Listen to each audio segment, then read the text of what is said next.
That wasn't a proposal. The Duke leaned in. The Vicar disagrees. The frog leaped from the soup tureen at precisely the wrong moment. Evangeline Blackwood had managed, through a combination of swift reflexes and sheer determination, to contain the previous 7 amphibian escapees to the kitchen. She had cornered 3 behind the flour barrel, scooped 2 from the milk pail before they could contaminate the morning's delivery, and personally wrestled the largest specimen from beneath her youngest brother's bed, where it had been croaking with sufficient volume to wake the dead. But the 8th frog, this final, wretched, surprisingly athletic frog, had eluded her entirely. And now, as she stood in the doorway of the vicarage's modest parlour, with her hair escaping its pins and her apron streaked with something she preferred not to examine too closely, she watched in horror as it launched itself directly at her sister Prudence's carefully arranged tea service. "Thomas!" She didn't shout. She never shouted. Shouting was for women who had not spent 7 years managing a household of 8 people on an income that would make a church mouse weep. But her voice carried what her mother had once called the tone, the particular frequency that could stop a charging bull at 20 paces. Her youngest brother, all of 8 years old with a gap-toothed grin and absolutely no sense of self-preservation, appeared from behind the settee where he had clearly been lying in wait. "I didn't do it." The frogs came from nowhere. "Did they?" Evangeline advanced into the room, her eyes tracking the creature as it hopped across the antimacassar. "Spontaneously appeared in our parlour through divine intervention?" "Maybe." Thomas's expression suggested he recognized the weakness of this defense, but was committed to seeing it through. Thomas Edmund Blackwood. She caught the frog mid-leap, a skill she had never expected to develop, and resented deeply for its necessity. The creature's legs kicked against her palm as she held it firmly but carefully. Thomas would never forgive her if she injured one of his precious specimens. "Father is expecting an important visitor this morning. The Duke of Hartwell is coming to discuss the church roof." "The Iron Duke?" Thomas's eyes went wide.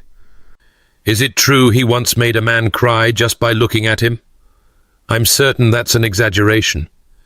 Evangeline deposited the frog into the bucket she had learned to keep near the door for exactly such emergencies. "And even if it weren't, you will not be testing the theory. You will take your frogs, all 8 of them, back to the stream where they belong. You will wash your hands and face. You will put on clean clothes. And you will not appear in this parlour until the Duke has departed. Am I understood?" Thomas opened his mouth, almost certainly to negotiate, but something in her expression must have conveyed the absolute limit of her patience. "Yes, Evie." "Good." She straightened, pushing a strand of honey-gold hair back from her face and leaving a streak of mud across her forehead in the process. "Now go, quickly, before—" "Evie!" Prudence's voice rang down from upstairs, carrying the particular pitch of romantic crisis that had become all too familiar over the past year. "Evie, I need you immediately." Evangeline closed her eyes. Just for a moment. Just long enough to count to 3 and remind herself that she loved her family, that they depended on her, that no one else would manage things if she did not. "Thomas, go. Prudence, I'm coming." She handed her brother the bucket of frogs, watched him scamper toward the kitchen door, and began climbing the narrow staircase to the room her sister shared with their youngest sibling, Mary. Prudence stood before the small mirror, her dark hair elaborately curled in a style far too sophisticated for a country vicarage. At 18, she had inherited their mother's beauty, the kind of delicate loveliness that inspired poetry from young men who had no business composing verse.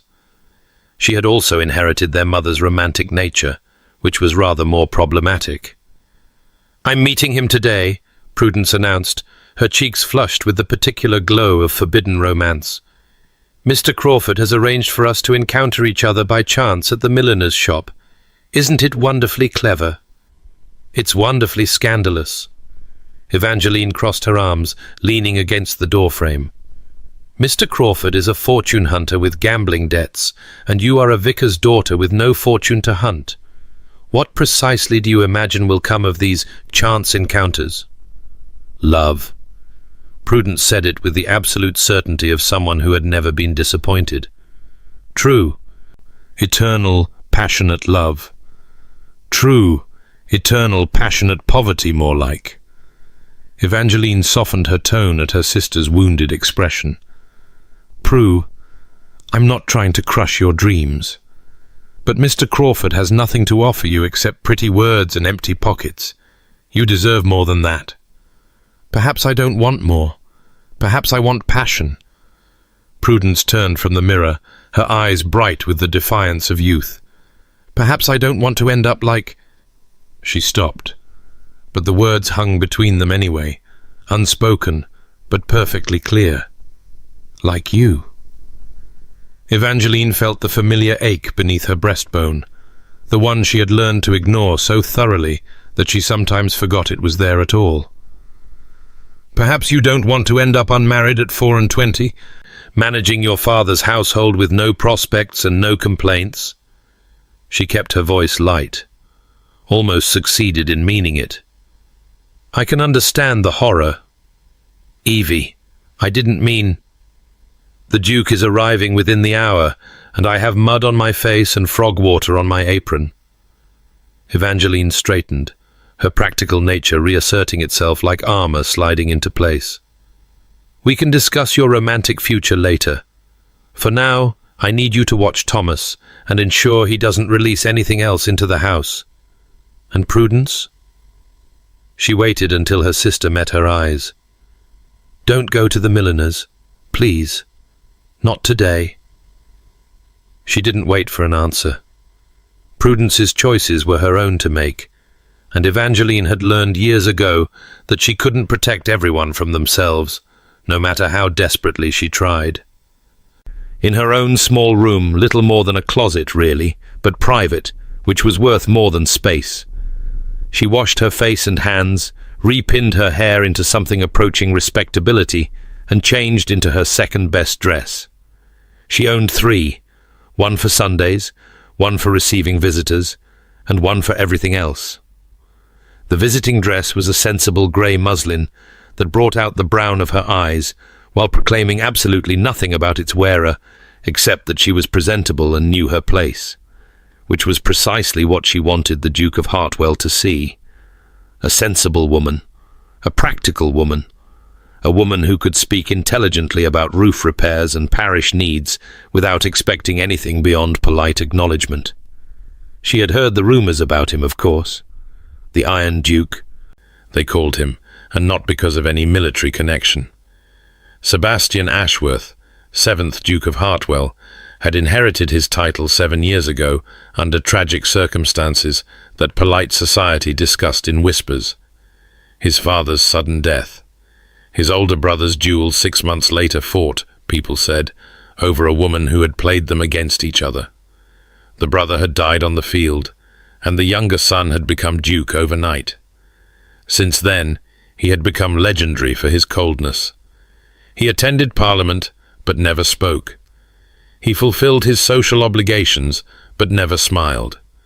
He had rejected every eligible woman in England with such thorough indifference that mothers had stopped pushing their daughters toward him entirely. The Ice Duke, some called him now, a man carved from frozen stone, incapable of warmth. Evangeline had no interest in thawing frozen dukes.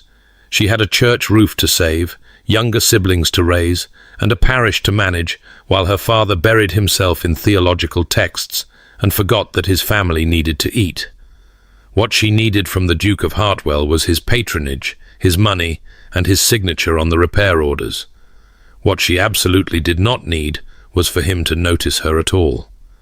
The Duke's carriage arrived at precisely 11 o'clock, because of course a man like that would be pathologically punctual.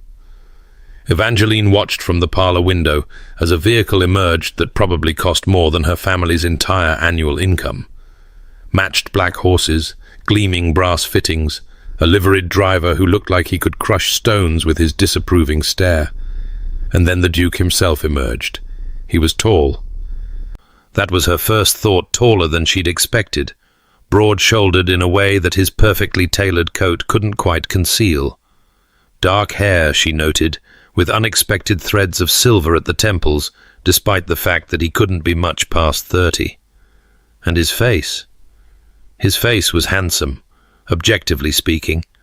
Strong jaw, straight nose, aristocratic cheekbones that spoke of centuries of careful breeding. But there was something closed about it, something shuttered, as if the features themselves had been arranged into a permanent expression of distant assessment. His eyes, even from this distance, looked cold. Evangeline stepped back from the window and smoothed her skirts. Her father was already in his study, had been there since dawn, surrounded by the ancient texts he loved more than practicality. She would need to fetch him. But when she knocked on the study door, she found him already rising from his desk, his kind face creased with the particular expression he wore when forced to engage with the material world. "Is he here, then? The Duke?" Reverend Blackwood fumbled with his spectacles, nearly knocking over an inkwell in the process. "Dreadful business, these patronage negotiations. I never know what to say to these great men." "You might try discussing the repair estimates," Evangeline suggested gently, steering him toward the door. "The ones we spent 3 weeks preparing, the ones that detail exactly what the church needs and what it will cost." Yes, of course." Her father patted his pockets vaguely. "Where did I put those papers?" "On your desk, under Aquinas." "Ah." He retrieved them, looking at her with the befuddled gratitude that never failed to twist her heart. "What would I do without you, my dear?" "End up living in the hedgerows, most likely," Evangeline thought, but didn't say. "You'd manage, father. Now come, we shouldn't keep His Grace waiting." The Duke was standing in their modest entryway when they descended, having been admitted by their single elderly servant, who looked appropriately terrified by the prospect of such an elevated visitor. He seemed even taller inside the house, his dark coat and immaculate cravat a stark contrast to their faded wallpaper and worn carpeting. His eyes swept the entryway with an expression that revealed absolutely nothing. Not disdain, not curiosity, not anything at all. It was as if he had simply catalogued the space and found it neither worthy of approval nor significant enough for criticism. Then his gaze landed on Evangeline, and for just a moment, something flickered. Surprise, perhaps, that a woman had been present at all, or irritation that his business would be witnessed. The flicker vanished so quickly she might have imagined it. "Your Grace." Her father stepped forward, executing a bow that was sincere if not particularly graceful. "Welcome to our home. I am Reverend Blackwood, and this is my eldest daughter, Miss Evangeline Blackwood. She assists me with parish matters." "Reverend."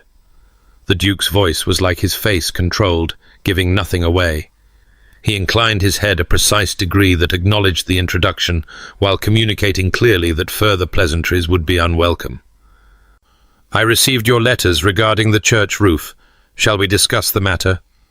No greeting for her, Evangeline noted, not even the courtesy of eye contact. She was dismissed as thoroughly as the faded wallpaper, catalogued and set aside. She should have been relieved. Wasn't this what she wanted? To be invisible? To manage things from the background? To avoid the notice of aristocrats who had nothing to offer her but condescension? And yet, something hot flickered in her chest, not quite anger, but its near cousin. Pride, perhaps. The particular irritation of a woman who had spent 7 years running a household, managing a parish, raising 5 children who were not her own, and who was now being looked through as if she were part of the furniture. "If you'll follow me to the study, Your Grace." She spoke before her father could, her voice perfectly polite and perhaps a shade too cool. "I've prepared the documentation you'll need to review." The Duke's eyes met hers then, really met them, for the first time. And whatever he saw there, the challenge perhaps, or simply the novelty of being addressed directly by a vicar's daughter, caused one dark eyebrow to rise a fraction of an inch. "Miss Blackwood." His tone gave nothing away, but he had acknowledged her existence. It felt like a small victory. "Lead the way." The study was cramped, made more so by the stacks of books that covered every surface. Evangeline had spent 3 hours the previous day clearing a path to the chairs and organizing the repair documents into something approaching a logical order. She had also hidden the more eccentric of her father's collections, the sheep's skull he was using for some theological argument about mortality, the collection of stones he believed contained fossilized evidence of the Great Flood. The Duke surveyed the chaos with that same blank expression.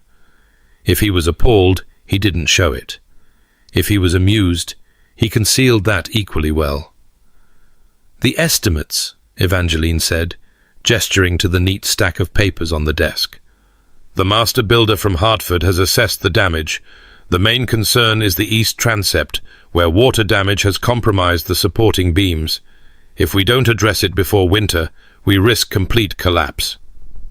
She watched the Duke's face as he examined the documents, searching for any sign that he understood the urgency, the fear that had kept her awake at night, imagining the ancient church crumbling onto Sunday worshippers.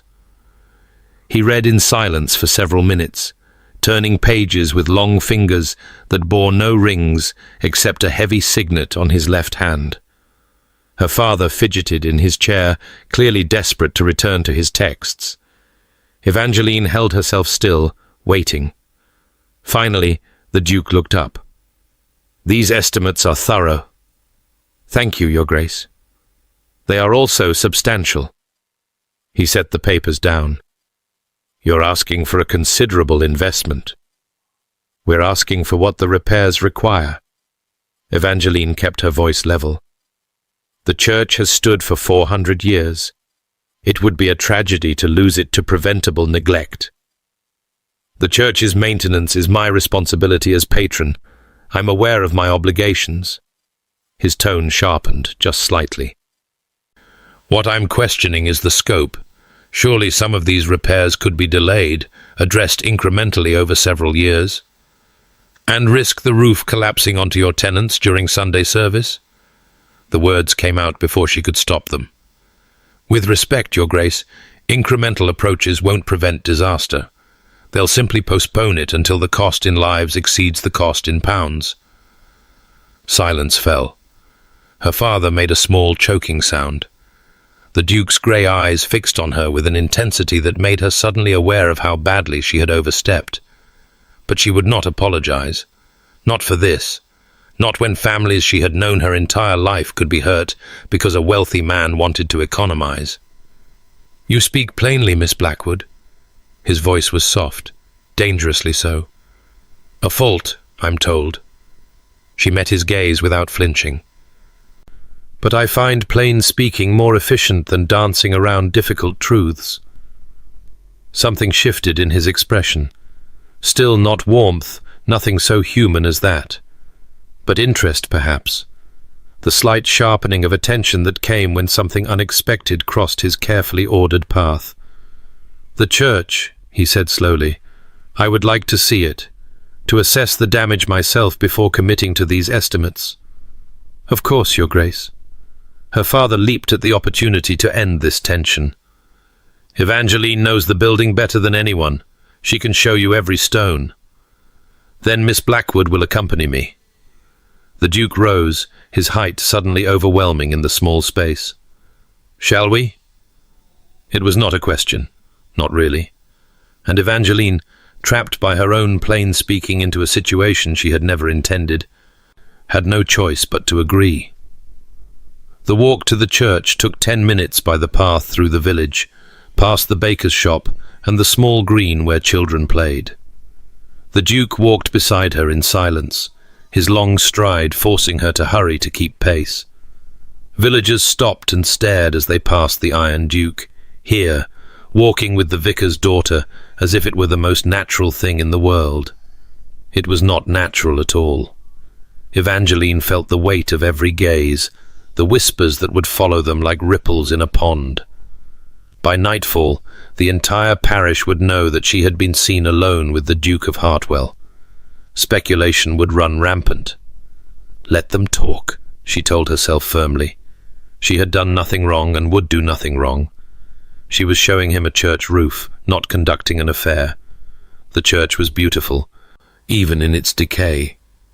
Norman stonework, she had been told, though later generations had added Gothic windows and a bell tower that was entirely out of proportion, but somehow charming. She loved this building, had been baptized here, had sung in the choir as a child, had sat with her mother during the final services before her death. She would not let it crumble. "This way, Your Grace." She led him through the heavy wooden doors into the cool dimness of the nave. Light filtered through stained glass, casting coloured shadows across stone floors worn smooth by centuries of feet. The Duke stopped just inside the entrance, and for the first time his expression changed. Something like recognition crossed his features, not pleasure exactly, but a kind of reluctant acknowledgement. "It's old," he said. 400 years. As I mentioned. She moved ahead of him, pointing toward the east transept. "You can see the water damage here, where the roof has begun to fail.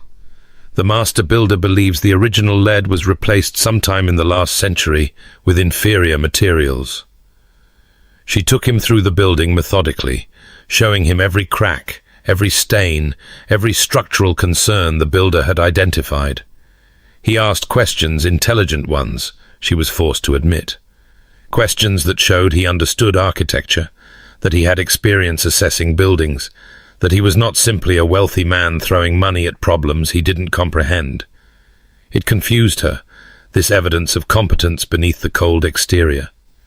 The rumours had painted him as a statue, frozen and unfeeling. But statues did not ask about load-bearing walls or inquire whether the existing foundations could support additional reinforcement. They had reached the vestry, a small room behind the altar used for storage and preparation, when the first rumble of thunder sounded. "The weather is turning." The Duke glanced toward the window, where grey clouds had gathered with surprising speed. "We should conclude our inspection." But even as he spoke, the rain began, not a gentle shower, but a sudden deluge, the kind of summer storm that came without warning and departed just as quickly. Lightning cracked across the sky, close enough that Evangeline felt the vibration in her bones. "We cannot walk back in this." She moved to the window, watching water sheet across the churchyard. "It will pass soon, but for now, we wait." The Duke's jaw tightened, as if the weather had personally inconvenienced him. They stood in awkward silence as the storm raged. The vestry was small, barely large enough for both of them, and Evangeline was suddenly, painfully aware of how inappropriate this situation was. Alone with a man, unmarried, no chaperone in sight. If anyone found out, but no one would find out. The storm would pass. They would return to the vicarage separately. No one need ever know. "You've been managing this parish since your mother's death." His voice startled her. She had not expected conversation, had assumed he would simply wait in frozen silence until escape became possible. "Yes, Your Grace." She kept her eyes on the window. "My father is a scholar. His interests lie more with the theoretical aspects of his calling than the practical ones. And you've raised your siblings as well. Someone had to." She heard him shift behind her, the rustle of expensive fabric against stone. "That's a significant burden for a young woman. You can't have been more than 17 when she passed." 16. She turned to face him, something in his tone, not sympathy exactly, but something uncomfortably close to understanding, making her defensive. And it wasn't a burden. It was simply what needed to be done. That doesn't preclude it from being difficult. Many things are difficult, Your Grace. We manage them anyway. His grey eyes studied her with that unsettling intensity. "You're very angry." "I beg your pardon?" "Not at me specifically, though I suspect I've provided additional fuel. The corner of his mouth twitched, not quite a smile, but the suggestion of one. Generally angry, at your situation, at the obligations that have been placed upon you. You presume a great deal about my inner life, Your Grace, based on a 20-minute acquaintance? Perhaps. He leaned against the vestry wall, and somehow the casual posture made him seem more human than anything he'd done before. Or perhaps I recognize the particular fury of someone who has sacrificed everything for duty and received nothing in return but more duty. The accuracy of it hit her like a physical blow. She felt exposed, stripped bare by observation she had not invited and could not deny. "Why are you saying this?" Her voice came out sharper than she intended. "What possible interest could you have in my inner life?" "None whatsoever." But he said it strangely, as if the words surprised even him. "It was merely an observation. Forget I spoke." He turned toward the window, presenting her with his profile, that strong jaw, those silver-threaded temples, the rigid line of his shoulders. And Evangeline, who had spent 7 years perfecting the art of reading people, saw something she had not expected to find. He was lonely. Not sad, precisely. Not even unhappy in any way he would acknowledge. But lonely in that bone-deep way that came from years of holding everyone at a distance, of building walls so high that no one could ever scale them. She recognized it because she built walls of her own, different materials, different architecture, but the same essential purpose: keep people out. Keep your heart safe, need no one, and you cannot be disappointed when no one appears. "Why do you never smile?" The question escaped before she could stop it. His head turned, those grey eyes meeting hers with something like shock. "What?" "The village calls you the Iron Duke. They say you once made a man cry simply by looking at him. They say you've never smiled in your life." She should stop. She should absolutely stop. But some demon had possessed her tongue. "But you're not iron. You're just careful. Extremely, relentlessly careful. What are you so afraid of?" Silence stretched between them, broken only by the thunder and rain. She had gone too far. She had absolutely gone too far. This was a duke, not some parishioner she could question about their spiritual struggles. He could destroy her family with a word, withdraw his patronage, leave the church to crumble. And she had asked him what he was afraid of. "Miss Blackwood," his voice was quiet, controlled, "you are perhaps the most astonishing woman I have ever encountered." Is that a compliment or a condemnation? I genuinely don't know. He held her gaze, and something crackled between them. Not warmth, not yet, but the possibility of warmth. The first suggestion that fire might exist beneath all that ice. "No one speaks to me as you do. Perhaps that's the problem." She lifted her chin. "Perhaps if more people spoke to you plainly, you wouldn't be quite so frozen. Or perhaps I would destroy them for their impertinence. Perhaps." She didn't look away. "But you haven't destroyed me yet." The thunder cracked again, impossibly loud. And then there was a sound that was not thunder, a groaning, splintering crash from the main church that shook the vestry walls. "The roof!" Evangeline didn't think, simply moved, wrenching open the vestry door and running toward the nave. What she found stopped her cold. A section of the east transept had collapsed exactly where she had warned it would, bringing down centuries of stone and timber in a pile of rubble that blocked the main entrance completely. Rain poured through the gaping hole overhead, drenching the pews beneath, and dust still swirled in the air from the violence of the fall. "The door!" She ran to it, tried to push through the debris, but the stones were too heavy, too densely packed. "We have to—" "Miss Blackwood." The Duke's hand closed around her arm, pulling her back. "Stop. You'll hurt yourself.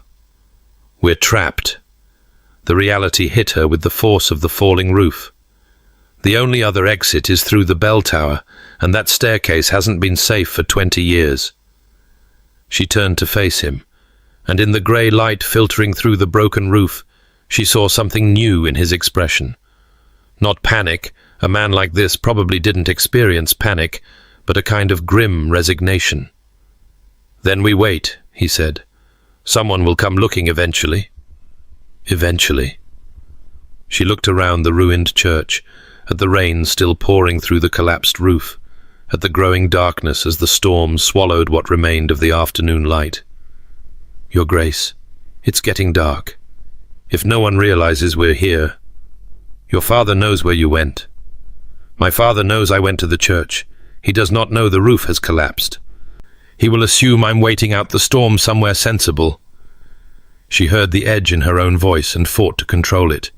"He won't worry until well after nightfall, and by then..." By then, she would have spent hours alone with an unmarried man. In a church, certainly, but alone nonetheless. Her reputation would be shredded beyond repair. "Ah!" The Duke released her arm, stepping back with an expression that suggested he had only now considered the social implications. "That is problematic.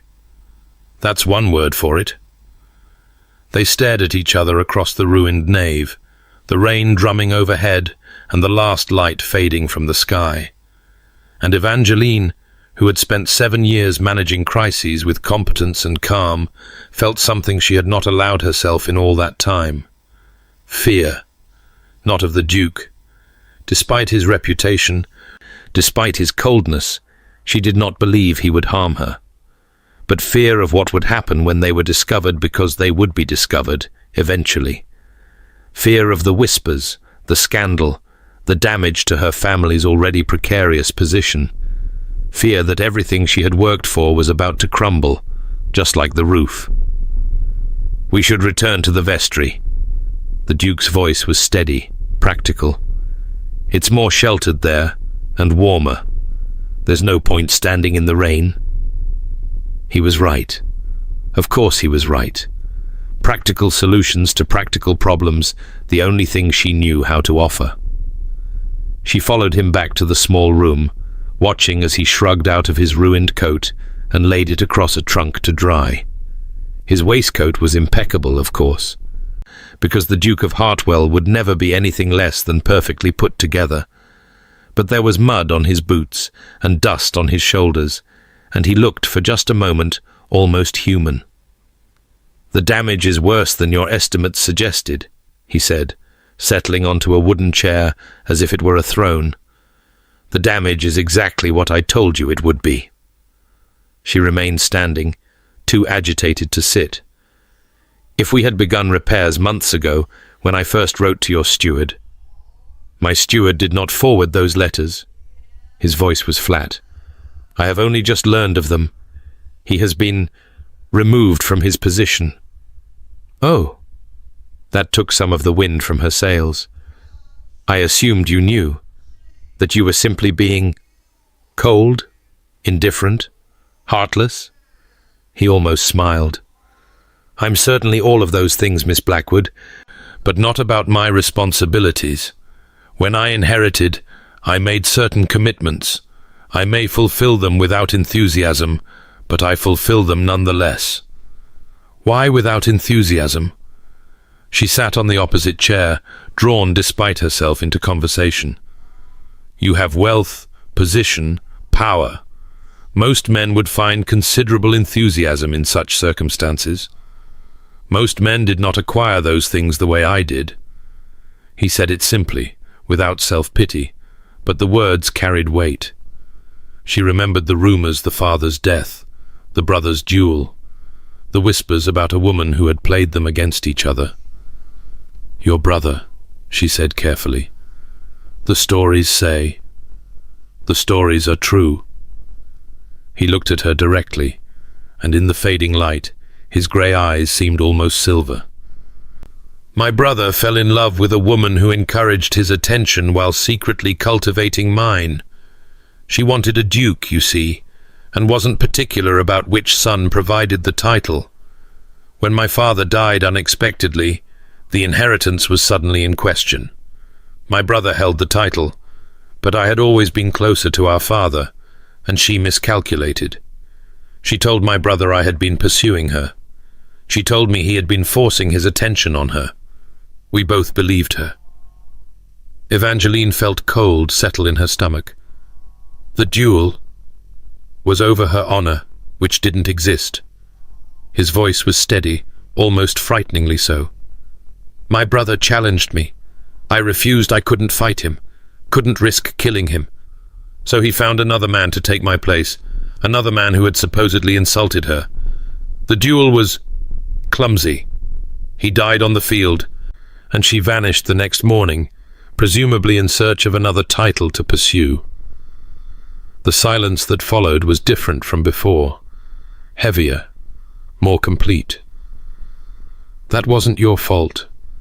She spoke quietly. The lies, the manipulation that was her doing, not yours. And yet. He looked at his hands, spread on his knees. My brother is dead. My father is dead. I am the Duke of Hartwell because two men who should have lived instead of me did not. And every day, I wonder whether something in our family, some capacity for destructive passion, made us vulnerable to her schemes. Whether we would have destroyed each other eventually, with or without her help. That's absurd. His head snapped up. I beg your pardon? It's absurd. She leaned forward, urgency making her bold. You're not responsible for your brother's choices, or your father's death, or some woman's manipulations. You're responsible for what you do with the position you've been given. And from what I can see, you've done nothing with it at all except build walls and push everyone away. You presume to lecture me on how to live my life? Someone should. She was too far in to stop now. You've decided you're broken, dangerous, incapable of connection. But that's not insight, it's cowardice. It's easier to be cold than to risk being hurt again. It's safer to feel nothing than to feel everything. But it's not living, Your Grace. It's just existing. He stared at her as if she had grown a second head. And then, incredibly, impossibly, the corner of his mouth quirked upward. You're not even slightly afraid of me, are you? Should I be? Everyone else is. Then everyone else is a fool. She stood, moving to the window where the rain still fell. You're a man, not a monster. A wounded man, a grieving man, a man who has convinced himself that isolation is strength. But I've seen you with my brother the way you helped him find his rabbit without a moment's hesitation. I've seen you listen to these repair estimates with actual attention and intelligence. There's someone beneath all that ice, Your Grace. Someone who might even be worth knowing. She didn't look at him. Couldn't look at him. She had said too much, revealed too clearly that she had been watching, noticing, caring when she had no right to care at all. Evangeline. Her name in his voice, not Miss Blackwood, but her actual name made her turn despite herself. He had risen from his chair and crossed to stand behind her. Close, too close. She could see the individual threads of silver in his dark hair, the fine lines at the corners of his eyes, the surprising softness of his mouth in repose. No one has spoken to me honestly in 7 years, he said quietly. Not since my brother died. They're too afraid, or too calculating, or too indifferent to bother. But you... He shook his head slowly. You walked into that study and challenged me before I'd been in your house 5 minutes. I shouldn't have. No, you shouldn't have. But he was almost smiling again. And yet I find I prefer it to the alternative. I find I prefer the truth, however uncomfortable, to the pleasant lies everyone else offers. Be careful what you wish for, Your Grace. Her voice came out strange, breathless. The truth is rarely comfortable. Sebastian. What? My name. He held her gaze with an intensity that made her stomach flutter. If we're going to be trapped here together, if you're going to lecture me about my failures with such abandon, you might as well use it. That would be improper, scandalous, ill-advised. His smile was real now, small but genuine, and it transformed his face entirely. But as you've pointed out, we're already beyond propriety. We've been alone together for hours. The damage to your reputation is done. That's not Evie. The voice came from outside, distant, but growing closer. Evangeline, where are you? Her father. She moved toward the vestry door, then stopped as the implications crashed over her. Her father was coming, which meant rescue was imminent, but it also meant discovery. He would find her here, alone with the Duke, in the darkness, standing far too close together. Miss Blackwood, Evangeline, wait. Sebastian's hand caught her arm. Let me speak to him. Let me explain the circumstances. There's nothing to explain. We were trapped by the storm. Nothing improper occurred. And do you think that will matter? His grey eyes were steady on hers. Do you think the village will believe nothing happened simply because nothing happened? Your reputation? My reputation is my concern. And yet I am the cause of its damage. He released her arm, but didn't step back. I won't let you suffer for a situation I could have prevented. Before she could ask what he meant, the vestry door burst open. Her father stood in the doorway, lantern in hand, his kind face creased with worry, and behind him, 6 villagers, their expressions shifting from concern to something far more complicated as they took in the scene before them. The Duke and the Vicar's daughter, alone, in the darkness, standing close enough to touch. Papa! Evangeline stepped forward, her heart racing. The roof collapsed, we were trapped. Nothing. My dear child, thank heavens you're safe. Her father crossed to her, taking her hands. We saw the damage from outside, feared the worst. She's unharmed, Reverend. Sebastian's voice was calm, controlled. Miss Blackwood showed great presence of mind in ensuring we remained safe until rescue arrived. Yes, but... Her father looked between them, and she saw the moment understanding dawned. The moment he realized what the rest of the village would conclude.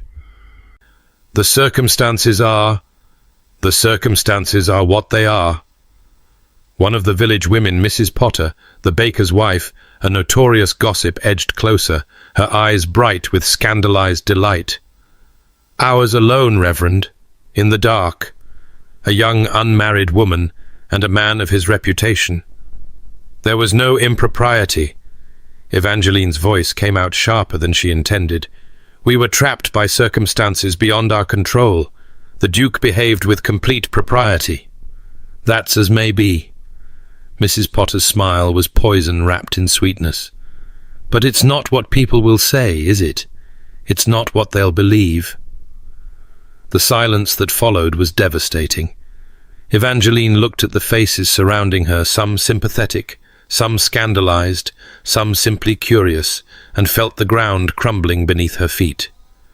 Papa, she turned to her father. Desperate.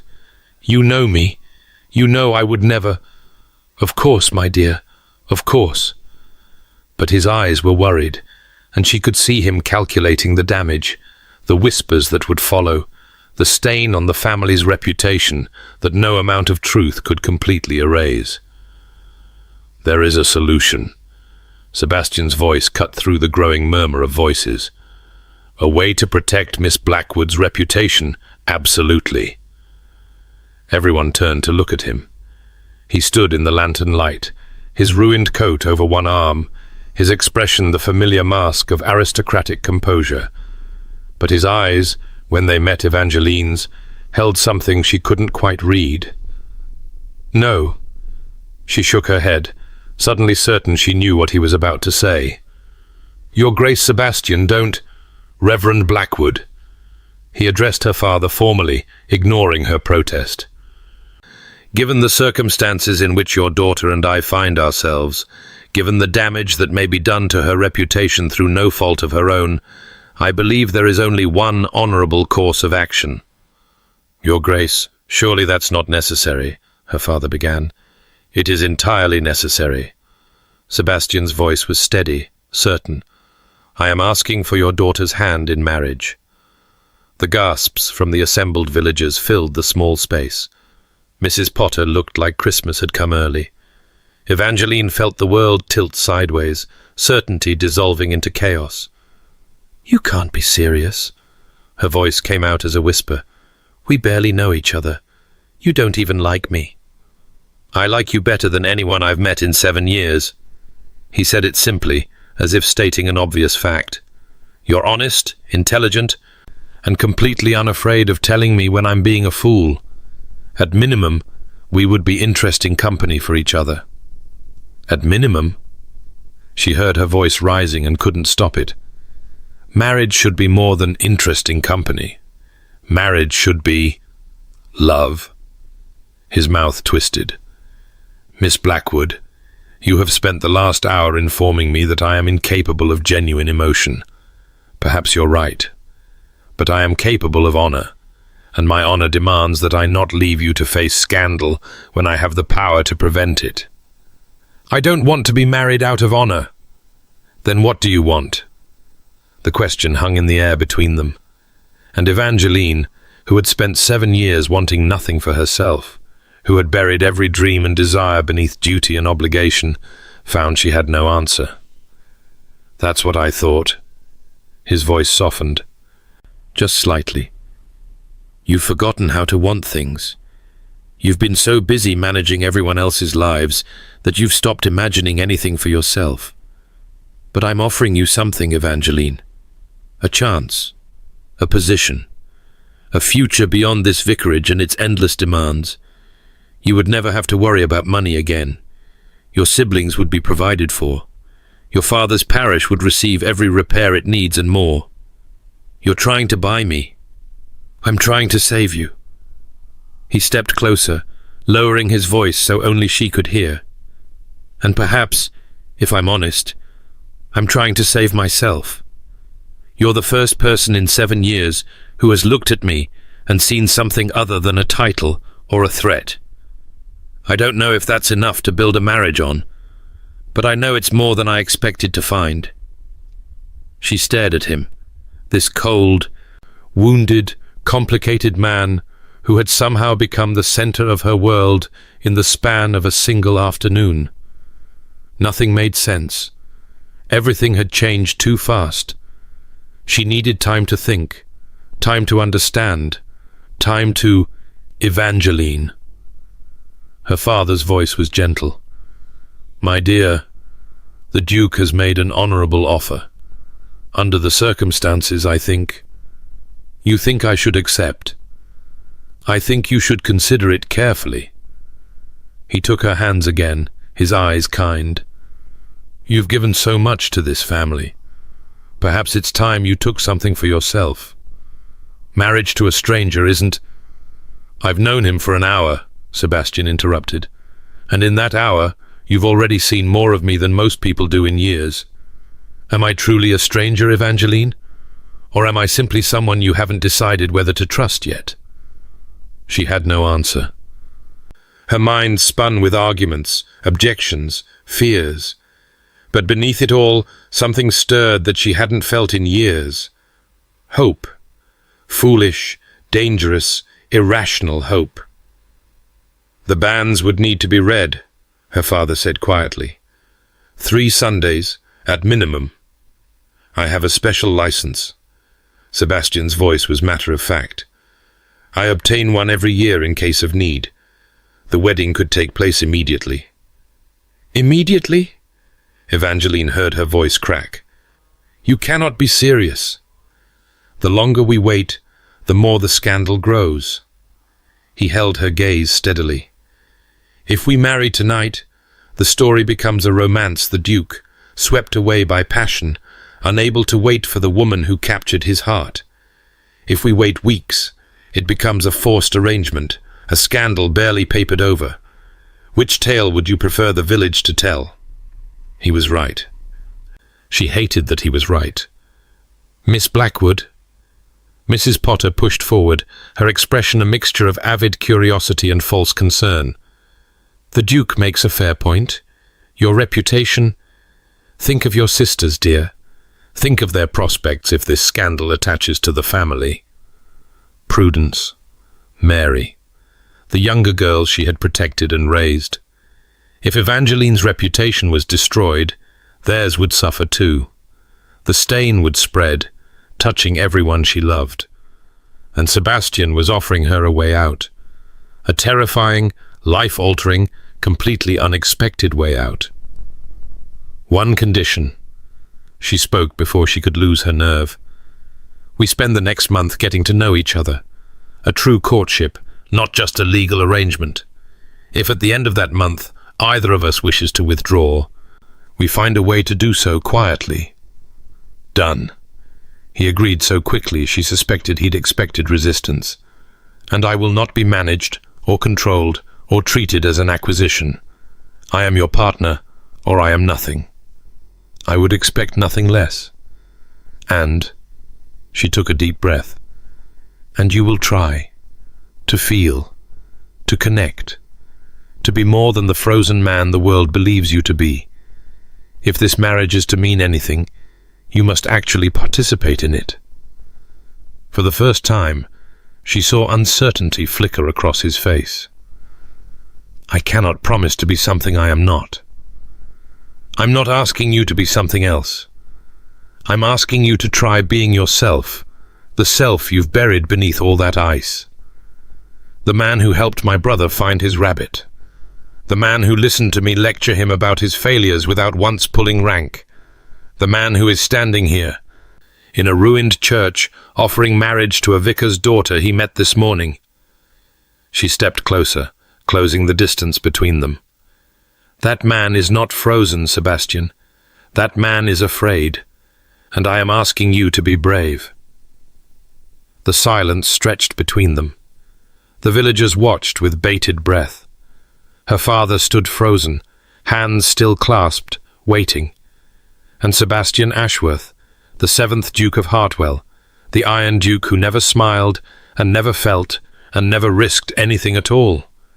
Sebastian looked at her with something that might have been wonder. You're asking a great deal. Yes. You barely know me. I know enough. You could be making a terrible mistake. I could. She lifted her chin.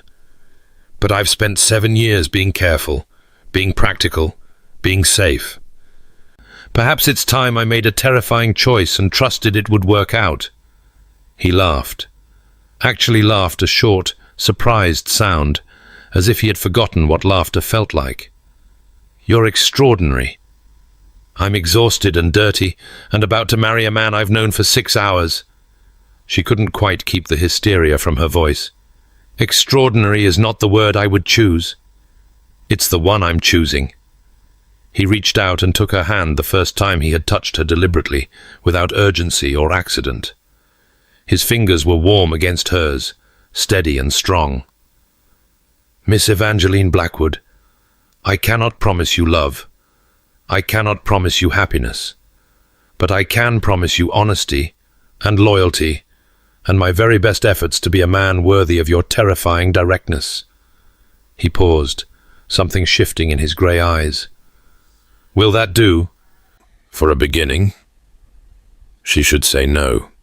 Every practical bone in her body screamed that this was madness, that marriages required more than mutual attraction and interesting conversation, that she was risking everything on a man she barely understood. But her heart, her foolish, starving, hopeful heart, whispered something different.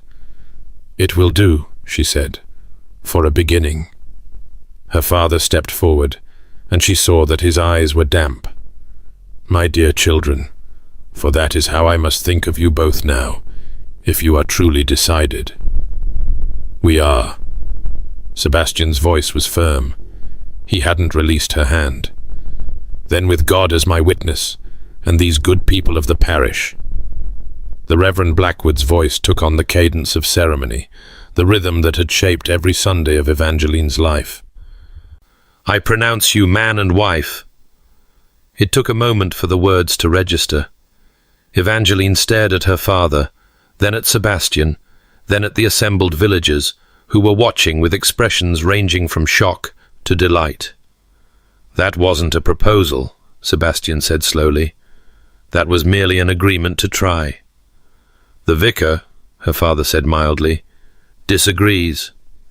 And Evangeline, standing in a ruined church with her hand in a duke's grasp and her entire future suddenly, terrifyingly unknown, began to laugh. She was married. Heaven help them both. She was actually married. The morning after her wedding, Evangeline woke in her childhood bed and stared at the water-stained ceiling she had memorized over 24 years of existence. For a long, disorienting moment, she convinced herself it had all been a dream. The storm, the collapse, the Duke's unexpected proposal, her father's precipitous pronouncement. Then she turned her head and saw the heavy signet ring on the bedside table, the one Sebastian had pressed into her palm before departing for the inn. "Keep this," he had said, his grey eyes unreadable in the lantern light. "As proof, if you wake tomorrow and doubt it happened." She had doubted. She was still doubting. But the ring was real, solid gold, warming quickly in her palm as she picked it up, and the weight of it made everything else real too. She was the Duchess of Hartwell. The title felt absurd, like a costume several sizes too large. Duchesses were elegant women who hosted balls and wore diamonds, and never, under any circumstances, had frog water on their aprons. Duchesses did not wake in cramped vicarage bedrooms with their youngest brother pounding on the door. "Evie! Evie, wake up! There's a carriage outside and Prudence says you're married and father won't explain anything and—" She opened the door before Thomas could break it down. He stood in the hallway, gap-toothed and wild-haired and practically vibrating with excitement. "Is it true? Did you really marry the Duke? Are you a princess now?" "Duchess," she corrected automatically. "And princesses are never mind. Yes, it's true. I married the Duke."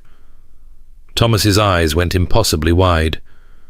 "Does that mean I can visit his house? Does he have horses? Does he have a library? Does he have—" "Thomas."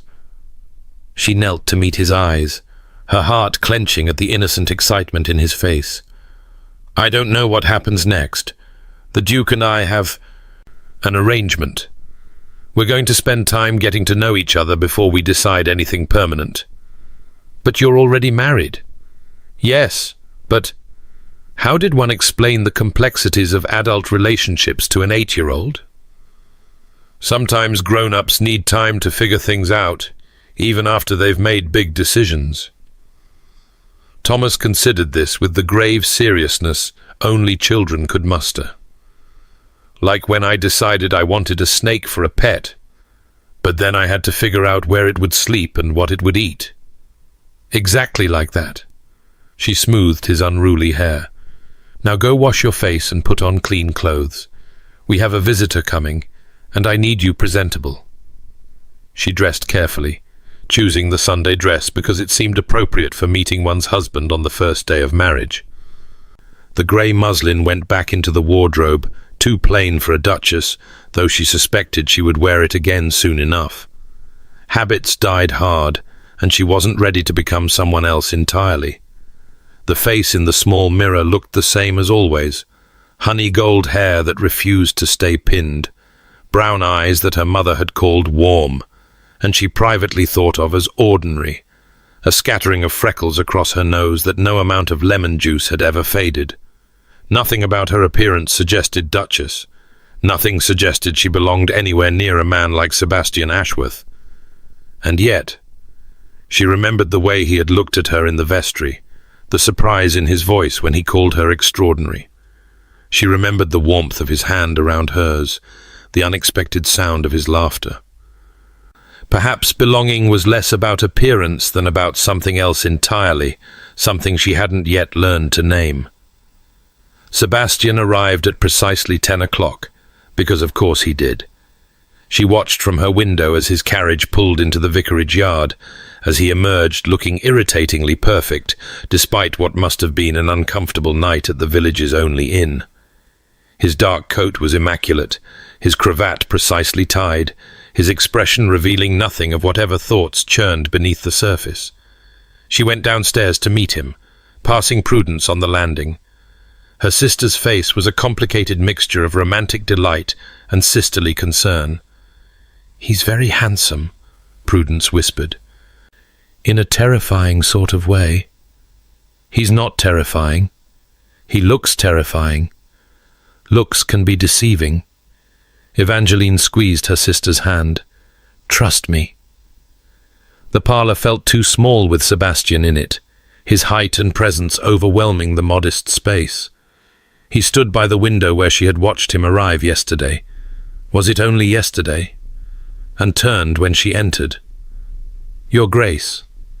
She dropped into a curtsy, suddenly uncertain of the protocols. How did one greet a husband who was still essentially a stranger? "Sebastian," he corrected. "We agreed on that, I believe. And you should not curtsy to your own husband." "I should not do many things that I have nonetheless done in the past day." She straightened, meeting his eyes. "Married a man I barely know, for instance." "Regrets already?" "Questions?" She moved to sit, gesturing for him to do the same. "We have much to discuss, your Sebastian.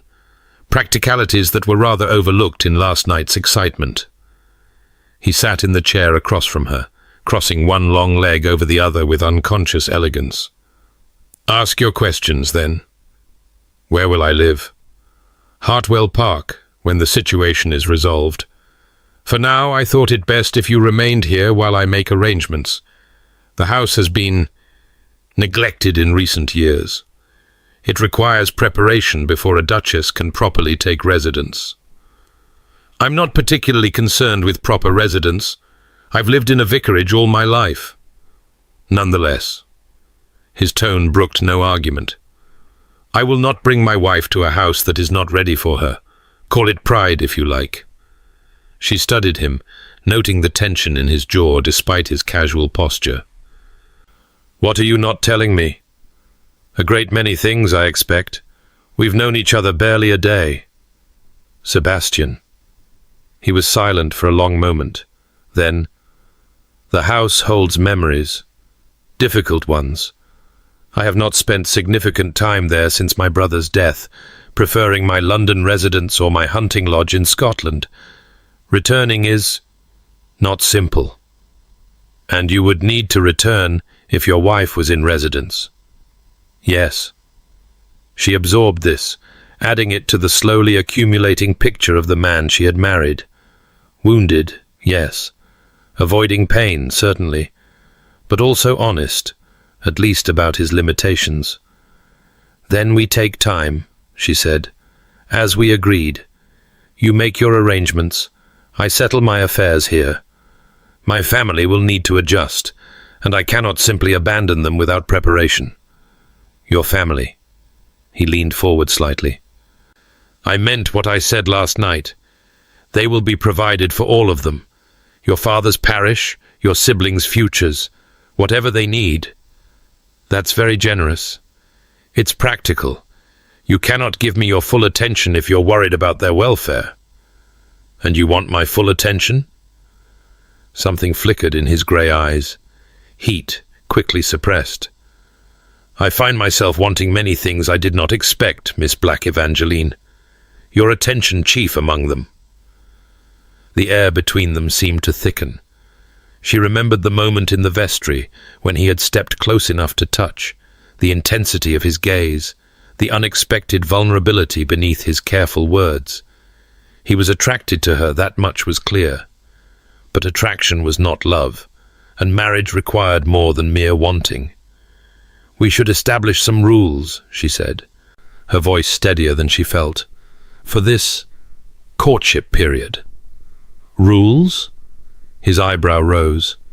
"You wish to impose regulations on our marriage?"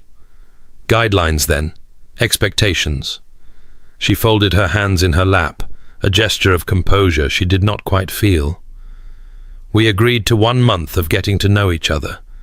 During that time we should meet regularly daily, if possible.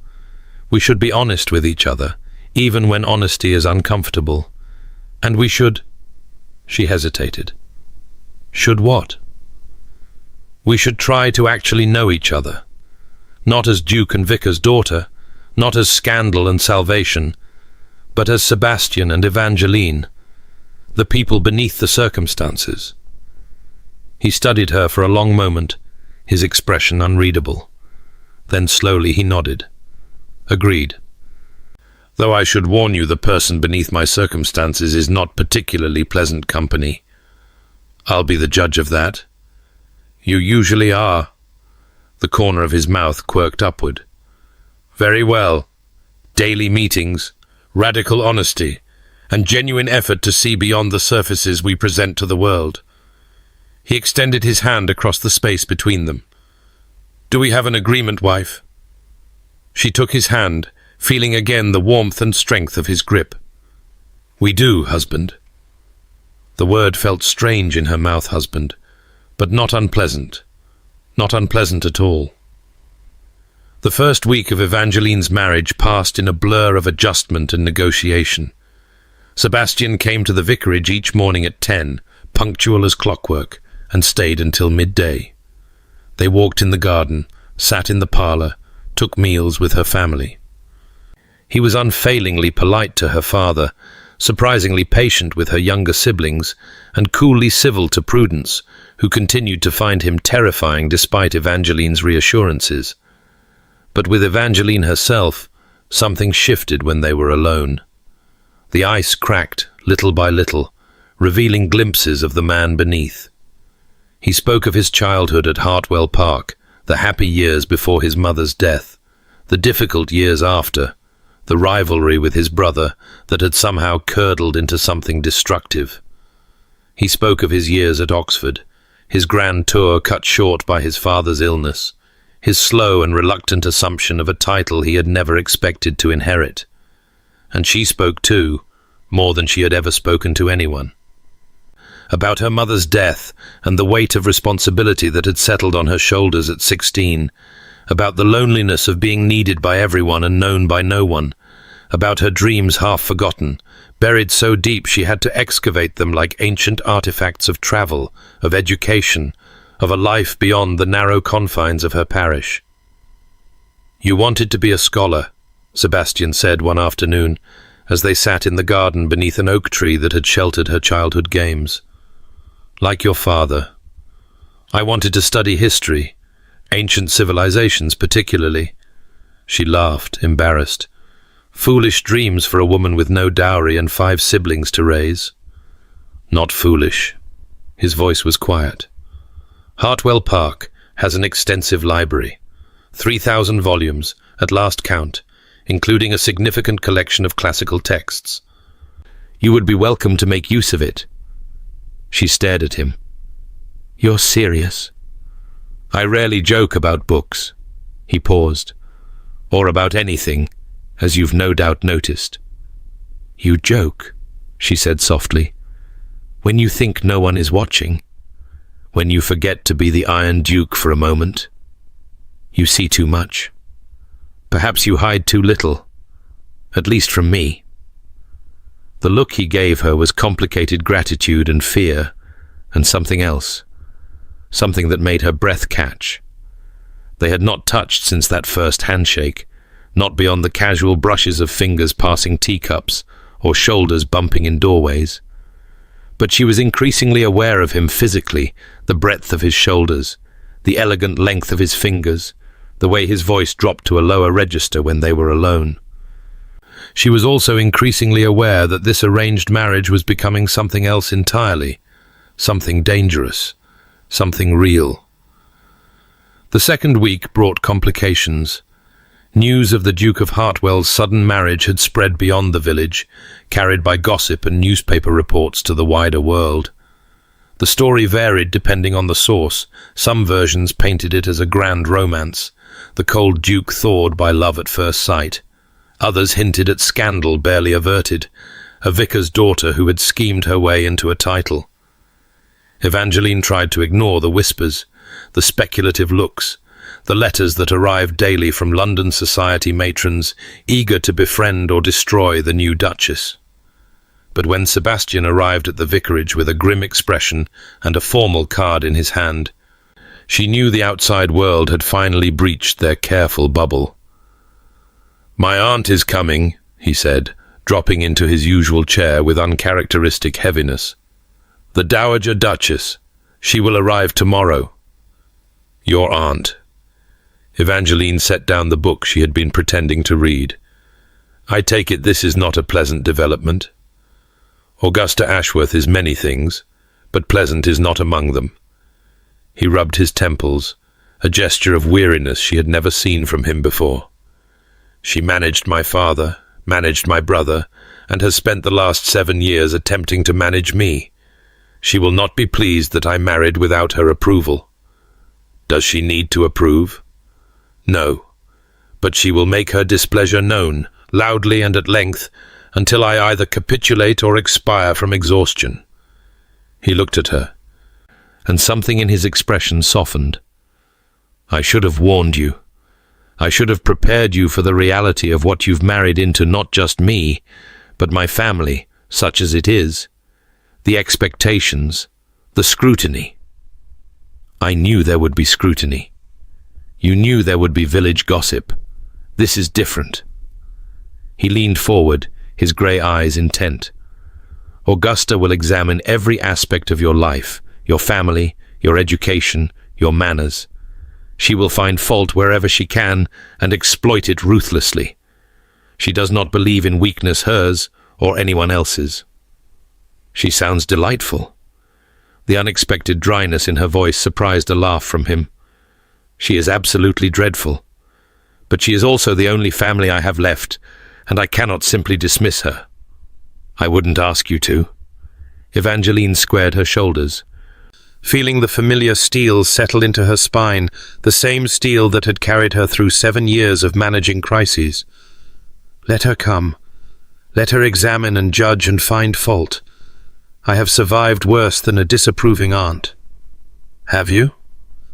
"I have survived my mother's death, my father's abstraction, the raising of 5 children on insufficient funds, and the management of a parish that depended on me entirely. I have survived loneliness and exhaustion, and the slow death of every dream I ever held." She met his eyes steadily. "I think I can survive a Dowager Duchess." Sebastian was silent for a long moment. Then he rose from his chair, crossed the space between them, and did something he had never done before. He knelt at her feet. "What are you doing?" Her voice came out breathless. "Acknowledging." His hands covered hers where they lay in her lap. "I have spent our marriage thus far cataloguing your virtues and wondering how I failed to see them immediately. But I have not said, I have not properly acknowledged that you are remarkable, Evangeline, that your strength puts mine to shame, that I am more grateful every day for the accident that brought us together. Sebastian, let me finish." His grip tightened slightly. "My aunt will arrive tomorrow. She will be cruel, because cruelty is her nature. She will say things designed to wound you, to make you doubt yourself, to make you regret this marriage. And I need you to know, before she arrives, that nothing she says will change my regard for you. Nothing she says will make me wish I had not married you. You are my wife, Evangeline. Whatever else happens, that will not change." She stared down at him, this proud, wounded, complicated man who knelt before her like a supplicant and felt something shift in her chest. A wall crumbling, a defense giving way. "I thought you couldn't promise me love," she whispered. "I can't." His voice was rough. "I don't know if I'm capable of it, if whatever broke in me when my brother died can ever be repaired. But I can promise you loyalty. I can promise you protection. And I can promise that I will try, Evangeline, every day, to be the husband you deserve." She freed one hand from his grip and touched his face, the first deliberate touch between them since their wedding.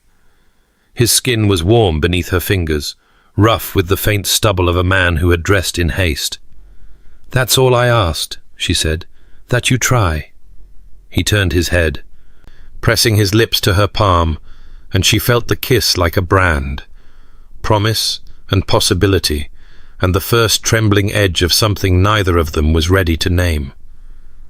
The Dowager Duchess of Hartwell arrived in a carriage that made Sebastian's look modest, attended by 2 footmen, a lady's maid, and an air of absolute authority that preceded her into the vicarage like a siege engine. She was small. That was Evangeline's first surprise. Somehow she had expected a woman of Amazonian proportions, a physical manifestation of the formidable reputation. But Augusta Ashworth was barely 5 feet tall, delicately boned, with silver hair swept up in an elaborate style and sharp blue eyes that missed nothing.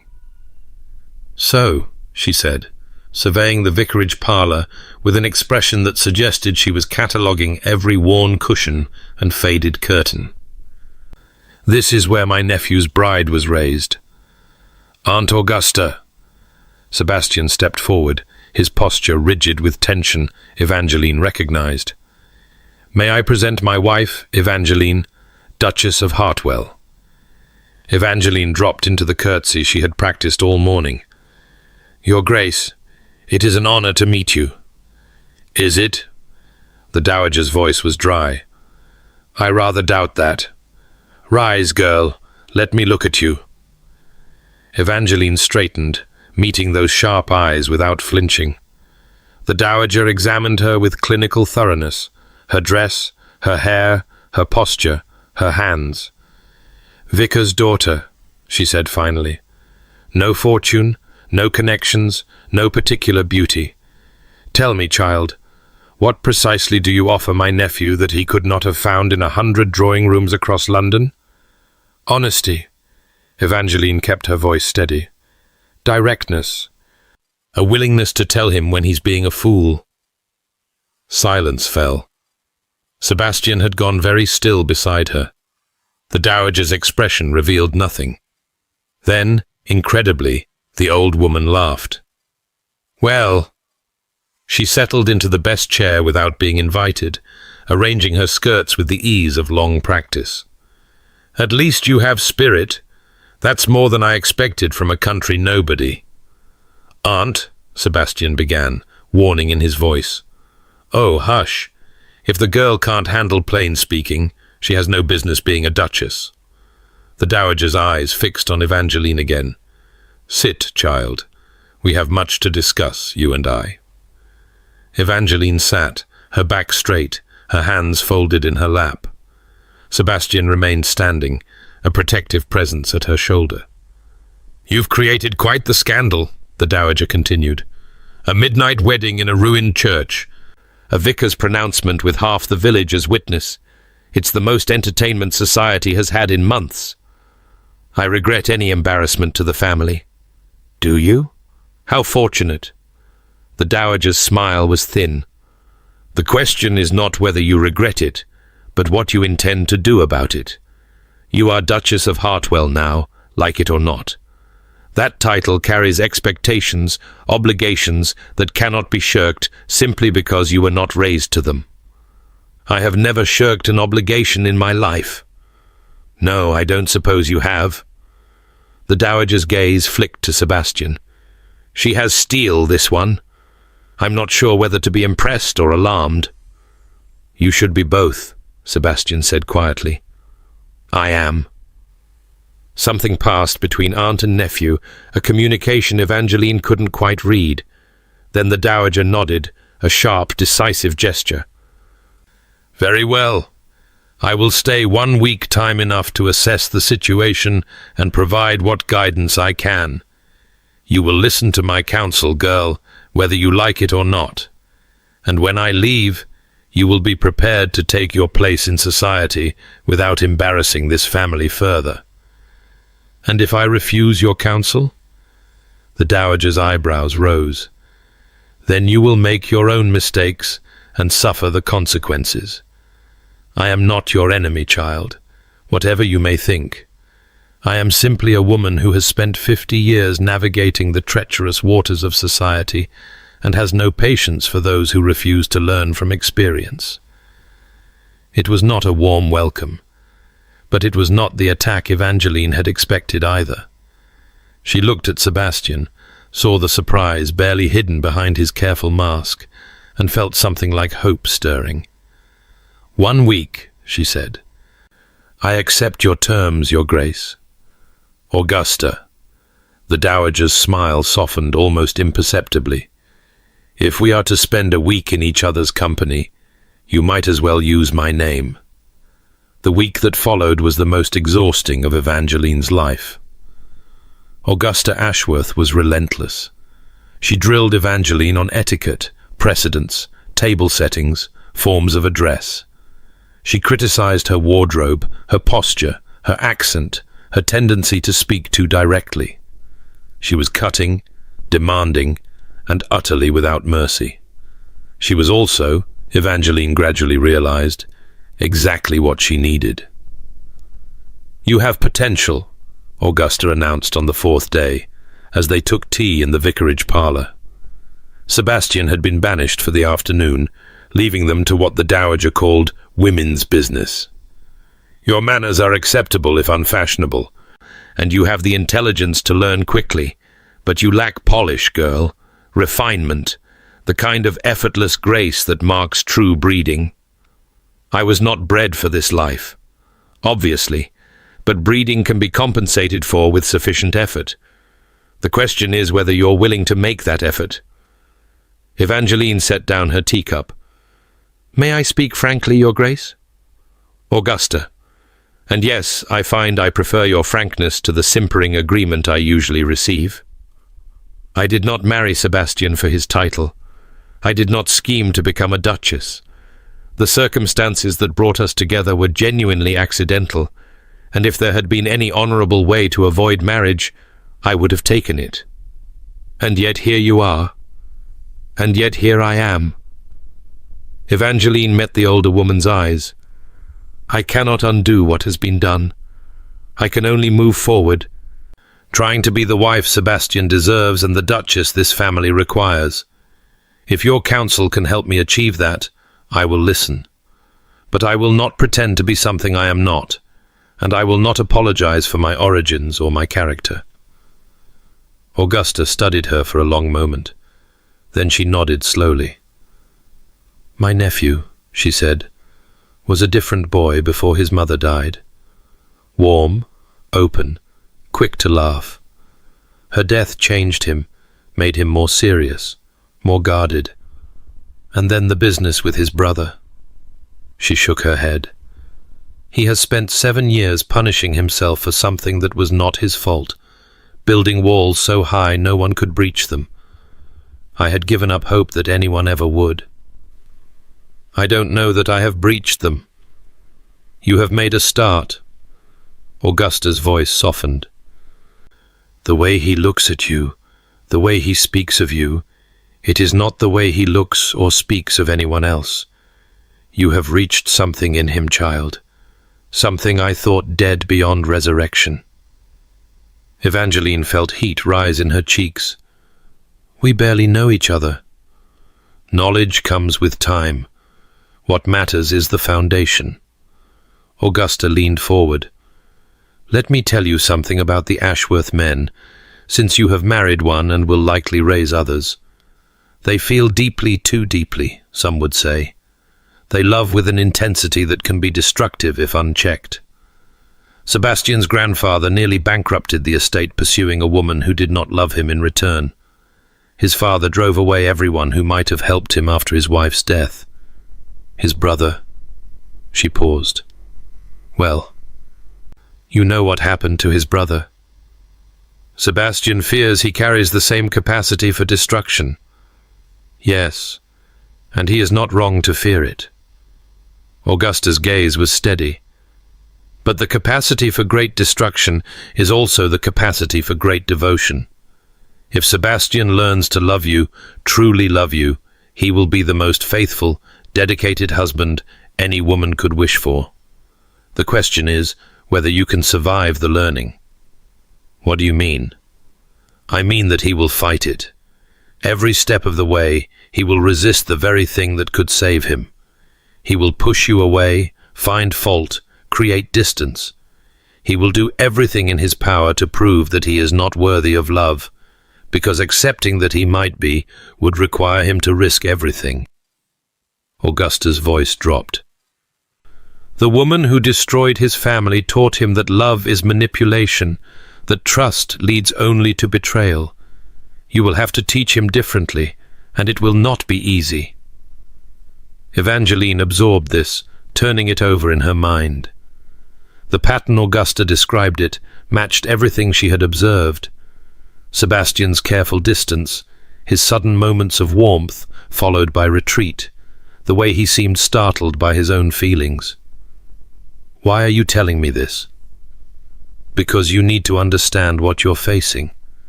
And because... Augusta hesitated, the first uncertainty Evangeline had ever seen from her.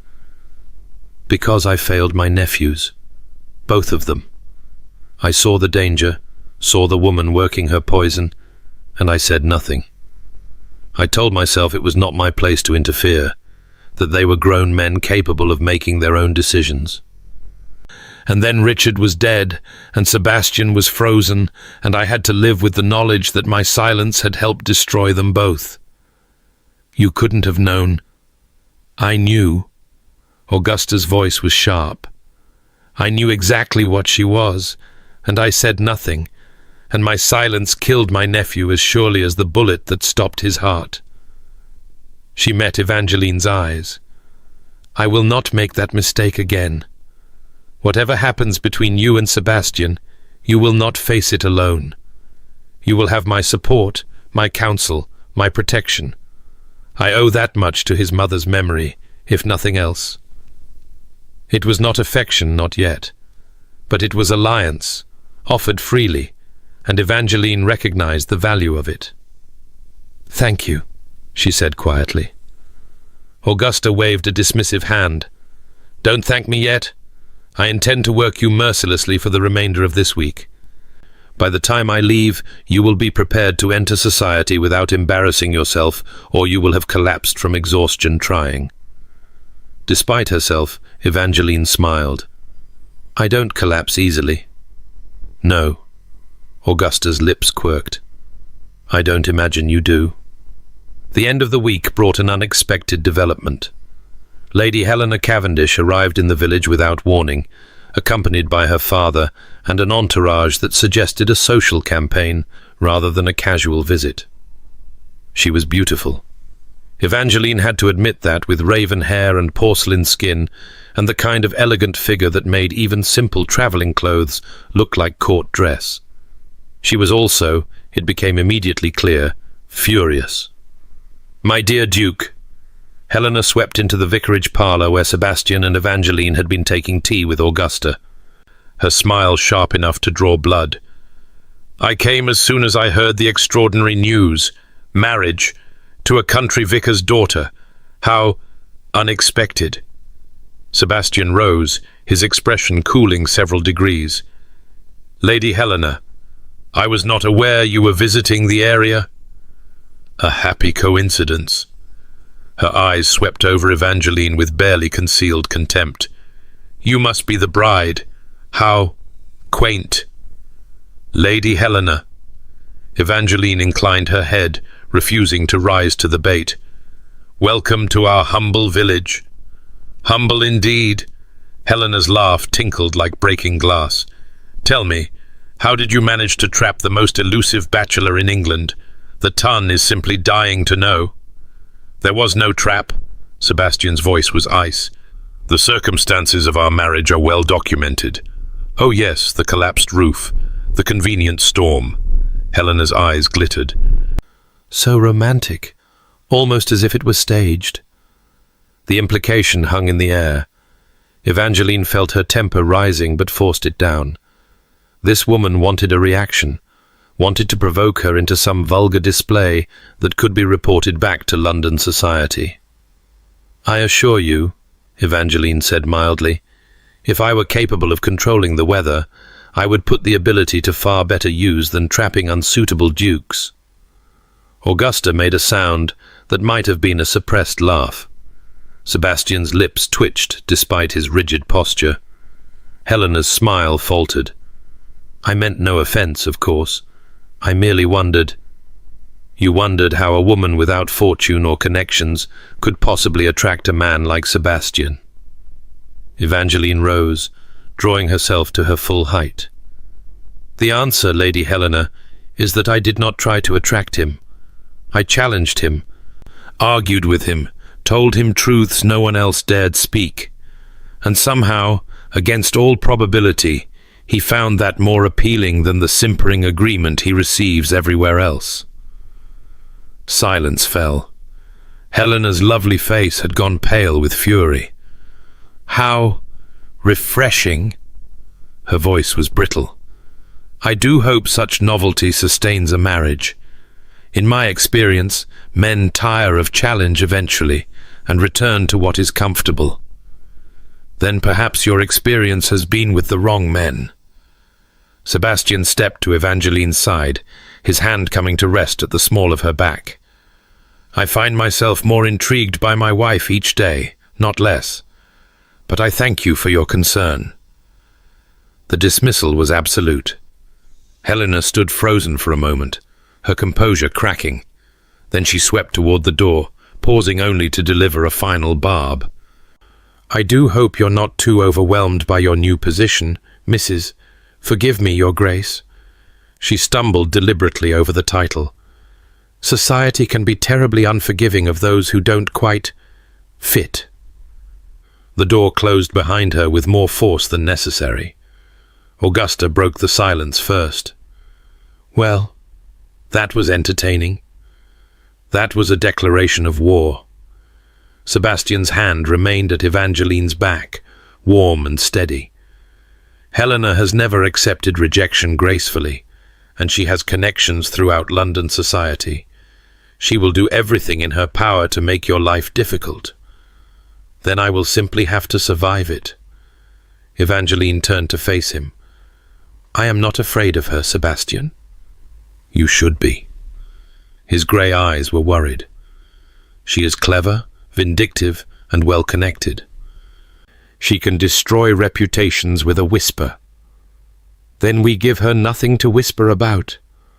Augusta rose, brushing off her skirts.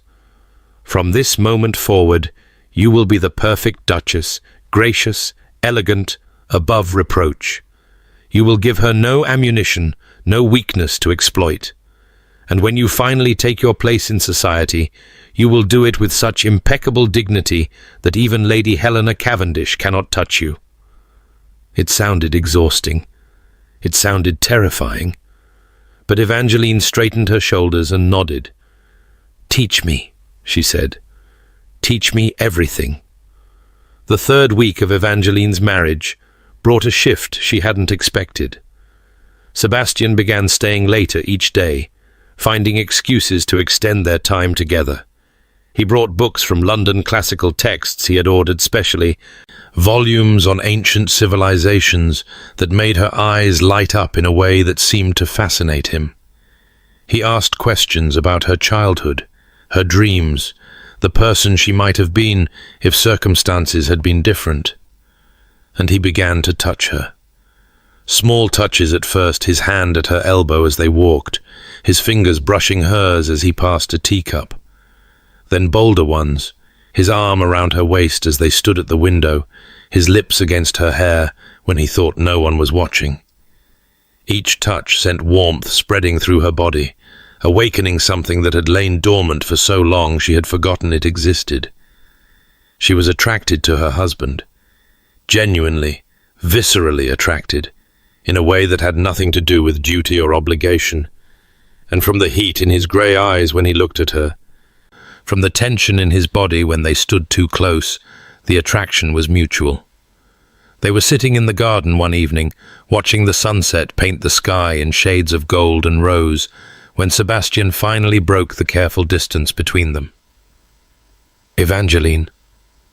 She turned to find him watching her with an intensity that made her breath catch.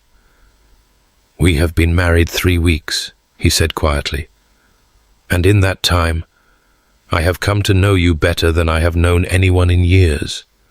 Your kindness, your strength, your absolute refusal to let me hide from myself." He paused, something shifting in his expression. "I find myself wanting." "Wanting what?" "You." The word was rough, stripped bare.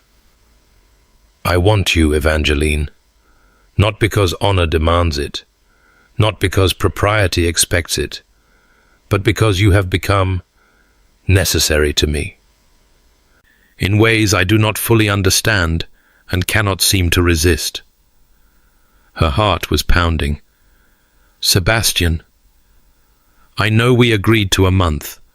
I know there are still questions, still doubts." He reached out, his fingers tracing the line of her jaw with devastating gentleness. "But I am asking you now, will you be my wife in truth? Not an arrangement, not a convenience, but a real marriage, with all that entails." She should think about this. She should be sensible, practical, careful, all the things she had been her entire life. But looking into his eyes, those grey eyes that had thawed so beautifully over these weeks, she found she didn't want to be careful anymore. "Yes," she whispered. "Yes, Sebastian, I will." He kissed her then, and the world fell away. His lips were warm against hers, tentative at first, then growing bolder as she responded. One hand cupped her face while the other pulled her closer, and she felt the careful control he always maintained beginning to crack.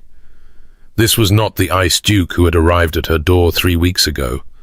This was Sebastian, wounded and hopeful, and desperately wanting something he was terrified to need.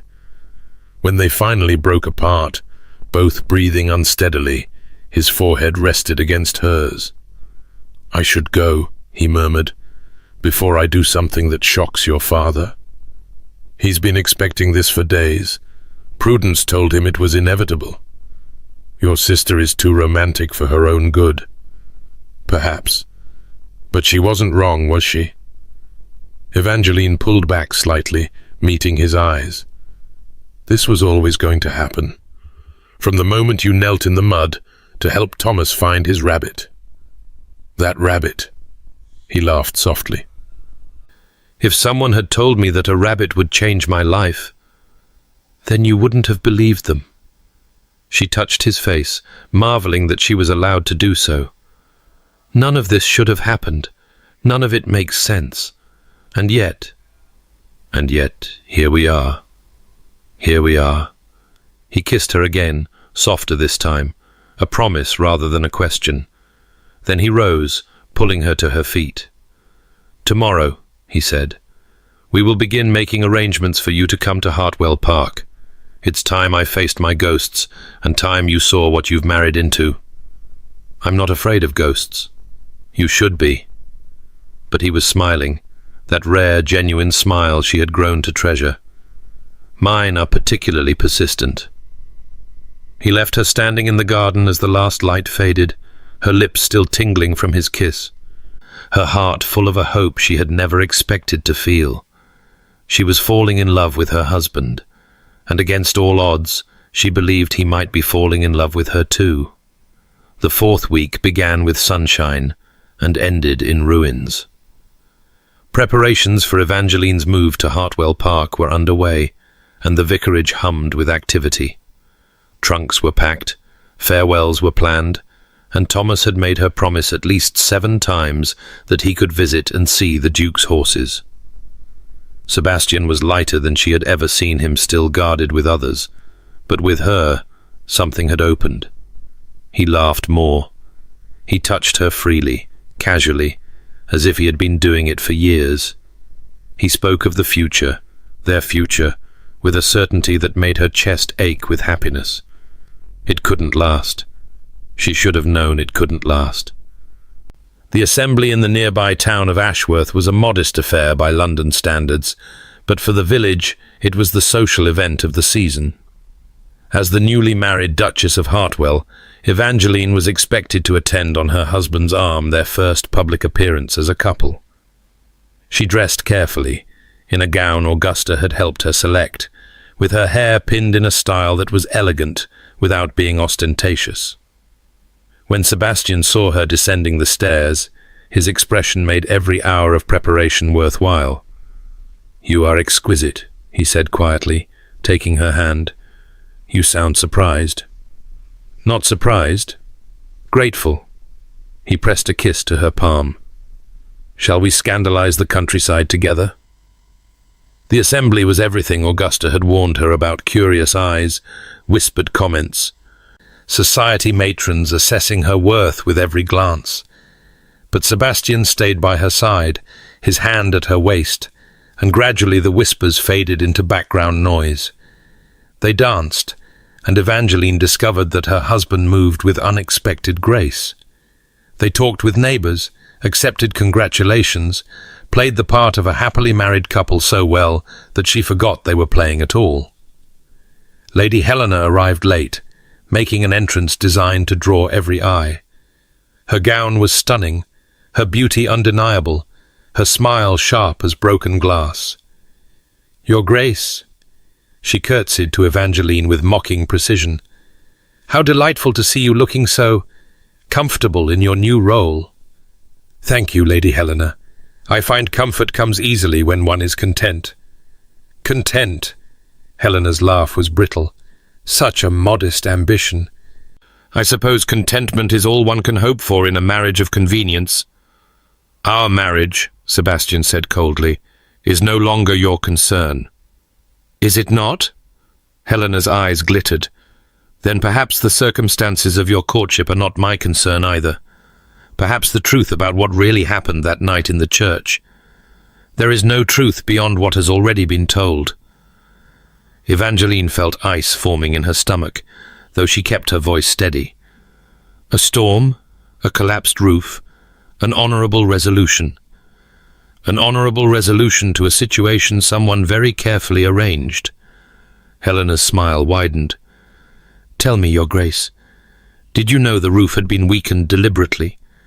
Did you know that someone ensured it would collapse at precisely the right moment to trap you together?"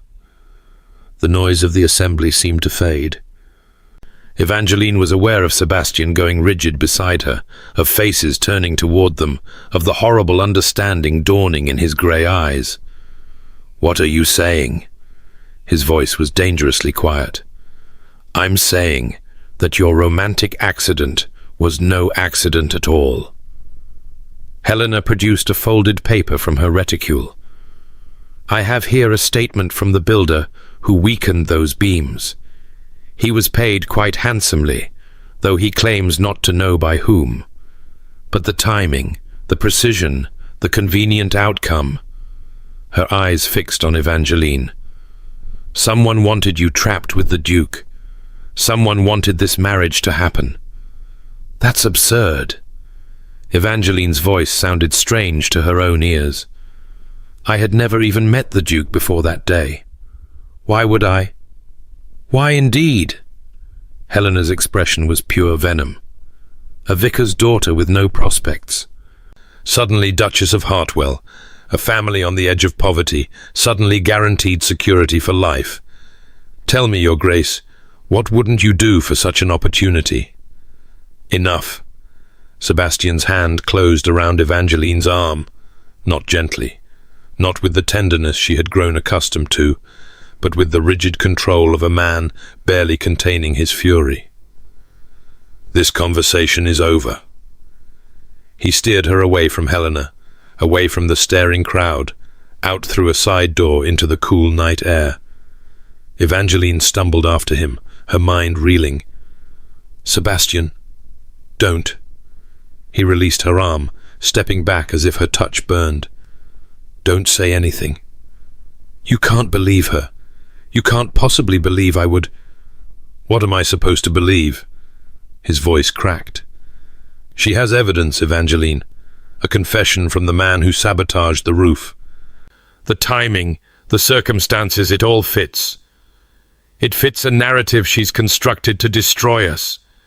Evangeline heard her voice rising, felt tears threatening. I didn't do this.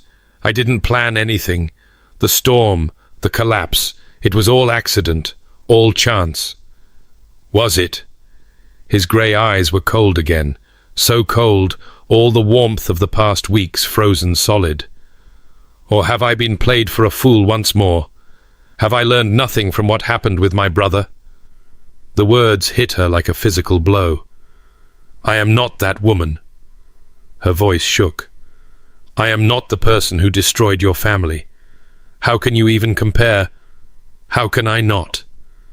He laughed, a terrible sound devoid of all humour. A beautiful woman, an elaborate scheme, a man too stupid to see the manipulation until it was too late. The circumstances are different, but the pattern... He shook his head. I should have known. I should have seen it. There is nothing to see. I am innocent. Everyone is innocent until they're not. He turned away, presenting her with the rigid line of his back. I need time to think, to investigate, to understand what has actually happened here.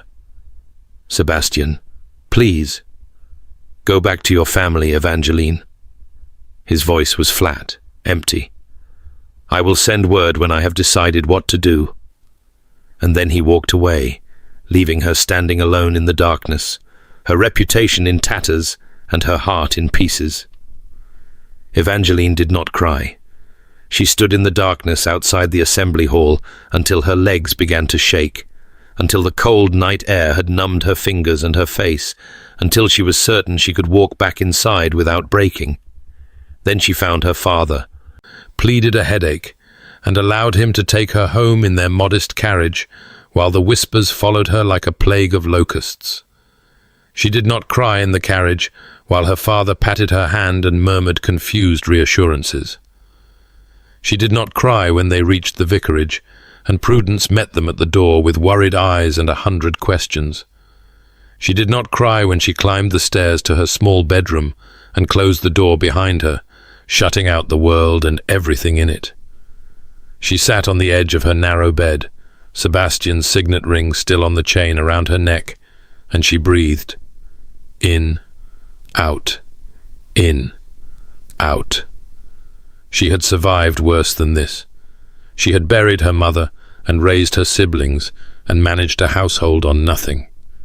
She had endured years of loneliness, of invisibility, of being needed by everyone and known by no one. She had built walls of her own, different from Sebastian's but just as high, and she had survived behind them. She would survive this too. But somewhere in the dark hours before dawn, when the house was silent and there was no one to see, the tears came anyway. 3 days passed without word from Sebastian. Evangeline moved through the hours like a ghost, performing the duties that had defined her life for so long. They felt like extensions of her body. She helped Thomas with his lessons. She counselled Prudence against her continued correspondence with Mr. Crawford. She assisted her father with parish visits and household accounts and the endless small emergencies that arose in a vicarage full of children. She did not speak of what had happened at the assembly. She did not need to. The village buzzed with gossip, stories growing more elaborate with each retelling. By the 3rd day, the rumours had her orchestrating not only the roof collapse, but the original storm, using dark arts she had learned from a fictional grandmother who had allegedly been burned as a witch. The absurdity of it would have made her laugh once. Now she simply endured. On the morning of the 4th day, Augusta Ashworth arrived at the vicarage unannounced. Evangeline was in the garden, weeding the herb bed because physical labour was the only thing that quieted her mind, when the dowager's carriage clattered into the yard. She rose, brushing dirt from her apron, and waited while the old woman descended with the assistance of her footman. "You look dreadful," Augusta announced without preamble.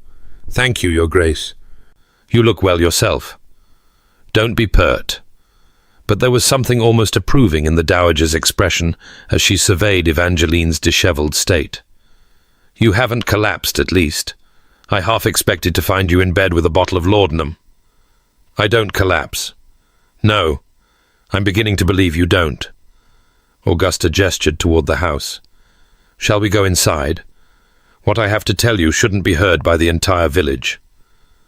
The parlour felt smaller than ever with Augusta in it, her presence filling the space like a force of nature. She settled into the best chair, the one Sebastian had favoured, and fixed Evangeline with her sharp blue gaze. "I have spent the past 3 days investigating Lady Helena's claims," she said without preamble. "The builder she mentioned, a man named Josiah Pike, did indeed confess to weakening the church roof beams. He was paid £50 for the work, delivered to him in cash by an intermediary he claimed not to recognize." Evangeline's heart sank. "Then her accusations are false." Augusta's voice was flat. "The intermediary has been identified as a servant in Lady Helena's own household. She arranged the sabotage herself." For a moment, Evangeline couldn't process the words. "She... what?" "Lady Helena Cavendish orchestrated the entire scheme. She paid Pike to damage the roof, hoping that a scandal would attach to Sebastian, that he would be forced to retire from society in disgrace, making him more vulnerable to her manipulations. She never intended for your father to declare you married. She expected a scandal requiring rescue, positioning herself as Sebastian's salvation." Augusta's lip curled. Her plan went awry when the Reverend proved more concerned with his daughter's virtue than she anticipated. But if she arranged it, why accuse me? Because when her original scheme failed to produce the desired result, she adapted. If she couldn't have Sebastian, she would at least ensure no one else could have him happily. By accusing you, she drove a wedge into your marriage at its most vulnerable point. Augusta leaned forward. She knew about Sebastian's history. She knew exactly which wounds to reopen. Evangeline sat very still, processing the enormity of what she was hearing. Helena had arranged everything: the collapse, the accusations, the destruction of her marriage. Not out of love for Sebastian, but out of spite, out of wounded vanity, out of the petty cruelty of a woman who could not bear to see someone else have what she wanted. "Does Sebastian know?" "He knows." Augusta's expression flickered, something like pain crossing her features. "I told him myself, an hour ago." "And?" "And he said nothing. He sat like a stone while I explained what I had discovered, and when I finished, he thanked me for the information and asked to be left alone." The dowager's voice softened slightly. "He is not handling this well, Evangeline. He accused me of manipulating him, of being the same as the woman who destroyed his brother." Evangeline heard the flatness in her own voice and couldn't seem to change it. "He looked at me like I was a stranger, worse than a stranger, like I was an enemy. He was afraid. That doesn't excuse—" "No, it doesn't." Augusta held up a hand. "I'm not asking you to excuse him. I'm asking you to understand. Sebastian has spent 7 years believing that love leads only to destruction. When Helena presented evidence that his worst fears were true, he didn't question it because questioning it meant hoping, and hope is the most dangerous thing in the world to a man who has been betrayed. I had done nothing to warrant his distrust. Nothing except love him. I know." Augusta's voice was gentle now, gentler than Evangeline had ever heard it. "But love itself was the problem, don't you see? The moment he began to love you, he became vulnerable. And vulnerable to Sebastian means wounded, means destroyed. His reaction wasn't rational, but it was entirely predictable to anyone who understood his wounds. Then his wounds have wounded me in turn." Evangeline rose, moving to the window where she had watched Sebastian arrive so many times before. I cannot simply forgive this, Augusta. I cannot pretend it didn't happen. No one is asking you to pretend, but I am asking you to consider what happens next. The dowager's voice sharpened. You are married, Evangeline. That cannot be undone easily, if at all. You can spend the rest of your life as Sebastian's estranged wife, living separately, speaking rarely, growing bitter and old in parallel loneliness. Or you can fight for something better. Why should I be the one to fight? He's the one who accused me. He's the one who walked away. Because you are stronger than he is. Augusta said it simply, as if stating an obvious fact. Sebastian is brilliant and capable and utterly devastated by his own history. He will not come to you first, not because he doesn't want to, but because he genuinely believes he has destroyed any chance of reconciliation. He believes you could never forgive him, and therefore there is no point in asking. Perhaps he's right. Is he? Augusta rose, crossing to stand beside her at the window. Look me in the eye, child, and tell me you feel nothing for my nephew. Tell me that the past weeks meant nothing, that his touch didn't move you, his words didn't reach you, his rare smiles didn't make your heart race. Tell me that, and I will leave you alone to your righteous anger. Evangeline opened her mouth to say exactly that. The words were there, lined up neatly. I feel nothing. He means nothing. I want nothing from him. But they wouldn't come out, because they weren't true. Despite everything, despite his accusations, his coldness, his devastating willingness to believe the worst of her, she still loved him. Foolishly, furiously, helplessly loved him. The man who had knelt at her feet and promised to try. The man who had kissed her in the garden and spoken of wanting. The man who existed beneath the ice, wounded and hopeful, and so afraid of his own heart. Damn him, she whispered. Yes. Augusta's hand came to rest on her shoulder. Damn him indeed. But perhaps also save him, if you can find it in yourself. He is not worthy of your forgiveness, not yet. But he could be, if someone believes in him enough to demand it. Evangeline went to Hartwell Park the next morning. She had never seen Sebastian's ancestral home before, and even through the fog of her complicated emotions, she could appreciate its grandeur. The house rose from manicured grounds like something from a fairy tale, pale stone, countless windows, a portico supported by columns that spoke of centuries of wealth and power. It was beautiful and imposing, and utterly unlike the modest vicarage where she had spent her life. The butler who answered her knock was the picture of professional composure, but she saw the flicker of surprise in his eyes when she announced herself. The Duchess of Hartwell. I'm here to see my husband. She had never used the title before. It felt strange on her tongue, but also right. She was the Duchess of Hartwell, whether Sebastian acknowledged it or not. She had earned that title, earned it through weeks of trying, of hoping, of giving herself to a man who hadn't yet learned how to receive. The butler led her through corridors lined with portraits of Ashworth ancestors, their painted eyes seeming to follow her progress.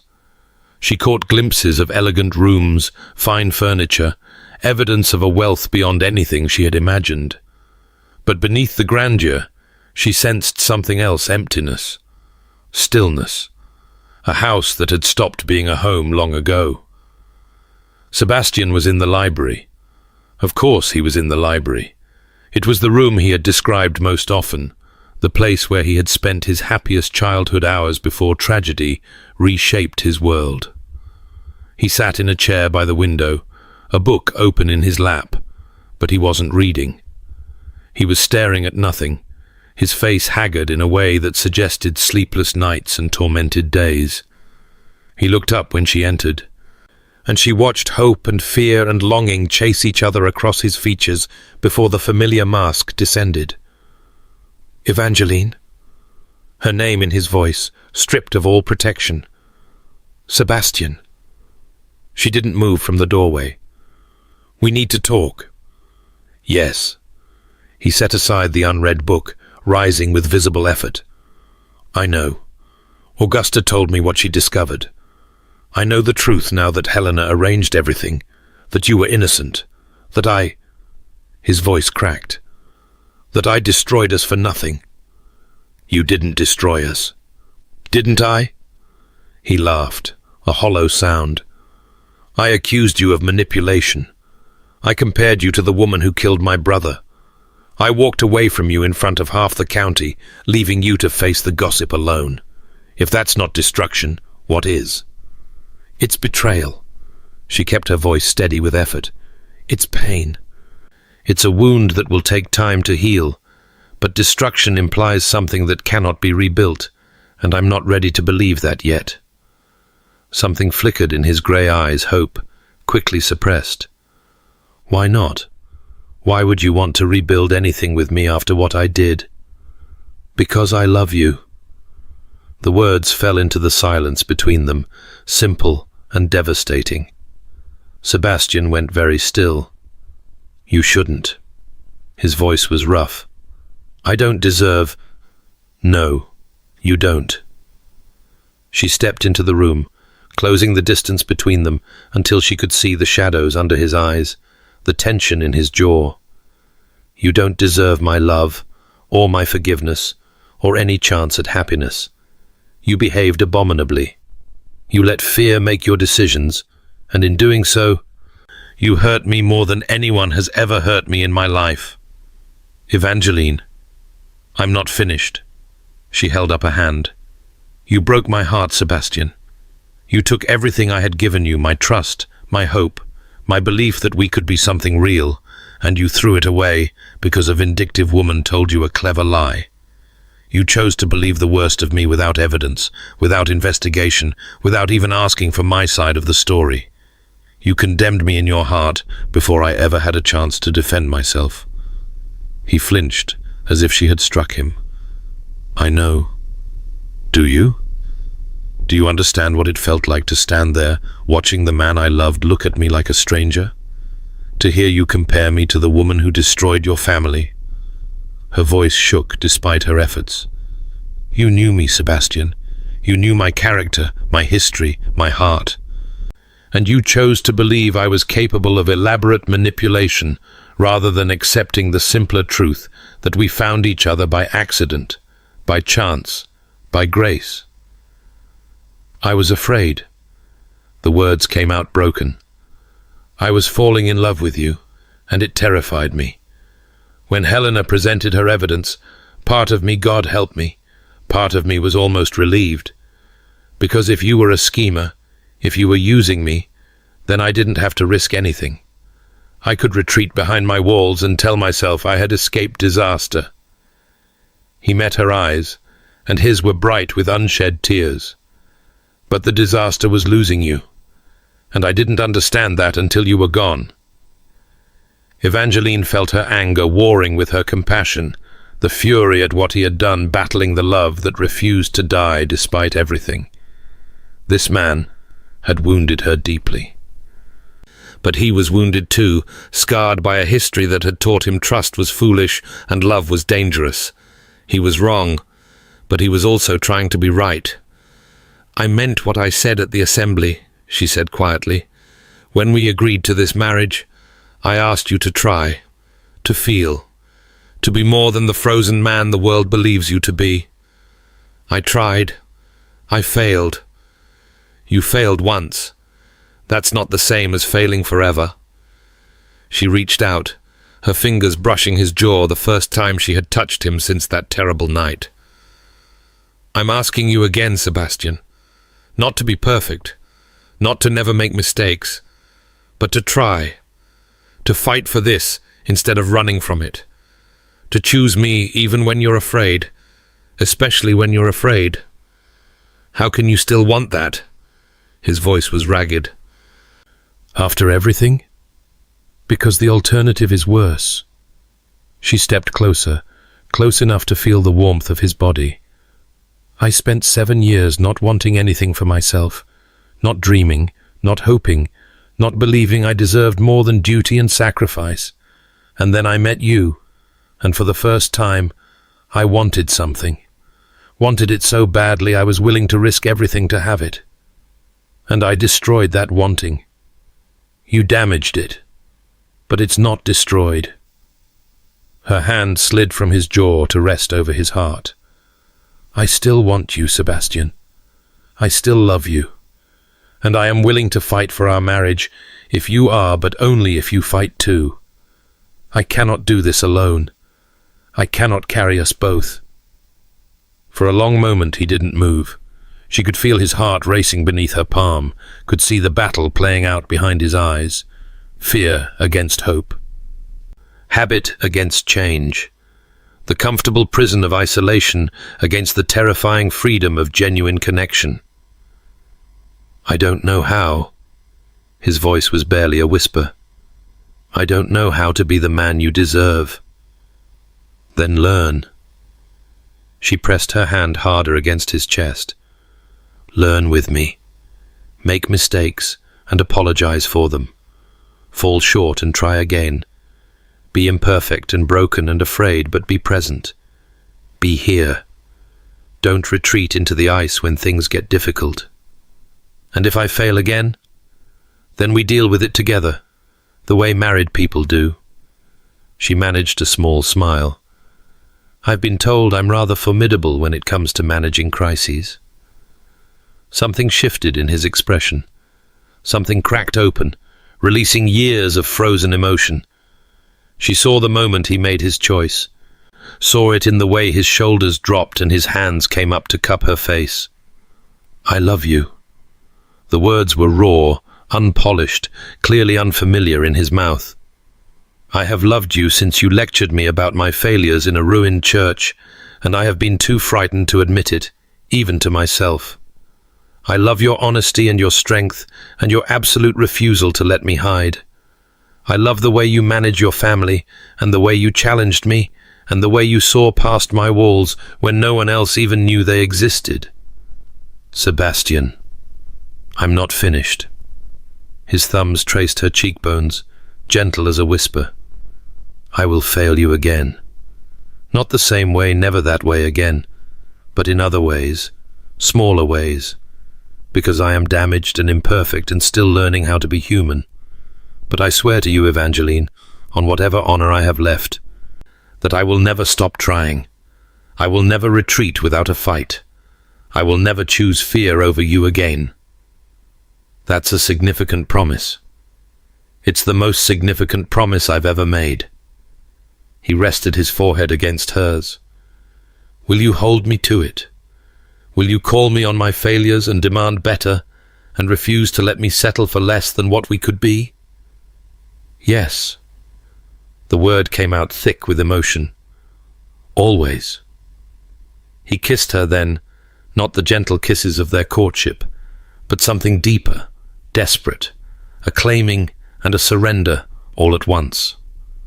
She felt herself melting into him, her anger dissolving into the certainty that this was right, that they were right, that whatever difficulties lay ahead, they would face them together.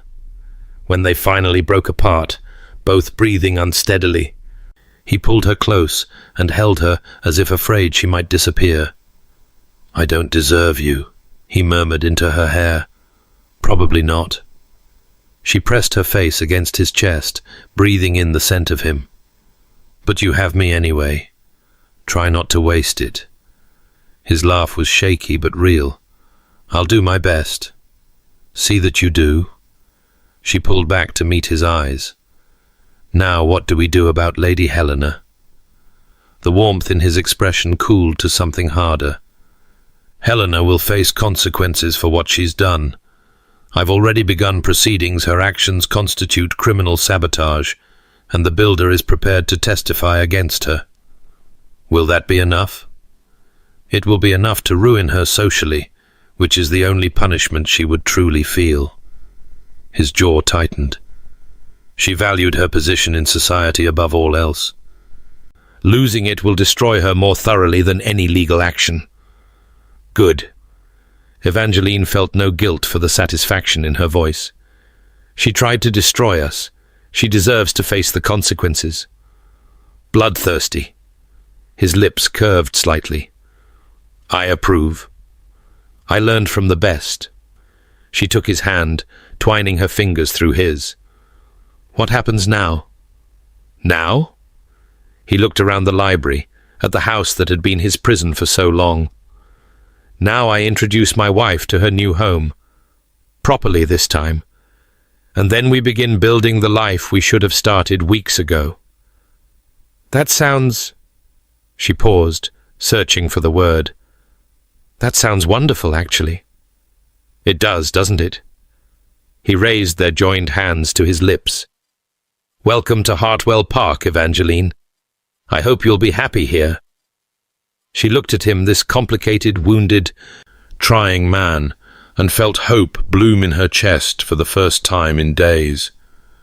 I think I will be, she said. Eventually. The months that followed were not easy. Rebuilding trust was harder than building it the first time, and there were days when old wounds reopened unexpectedly. Sebastian retreated sometimes, caught in patterns of behavior too deeply ingrained to break overnight. Evangeline's patience frayed, and words were exchanged that both regretted. But they kept trying.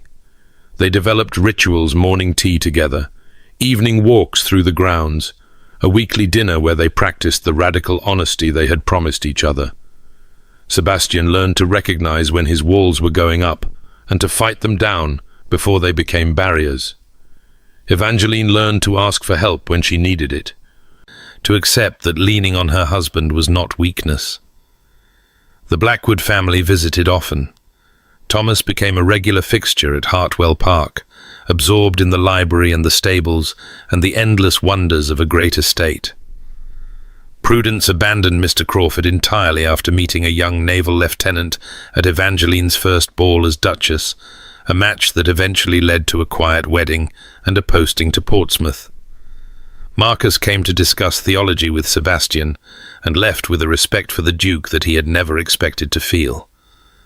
Augusta remained a frequent presence, her sharp tongue somewhat softened by genuine affection. She had found in Evangeline the daughter she never had, and in watching her nephew slowly thaw, a redemption for her own past failures. The scandal Lady Helena had tried to create became, as Sebastian predicted, a romantic legend. The story of the Duke who fell in love with a vicar's daughter in a ruined church, who defied society to marry her, who was nearly torn apart by a jealous rival, but emerged stronger for the trial. It was the kind of tale that captured imaginations. Evangeline found herself celebrated rather than condemned, her straightforward manner and obvious devotion to her husband winning over even the most determined critics.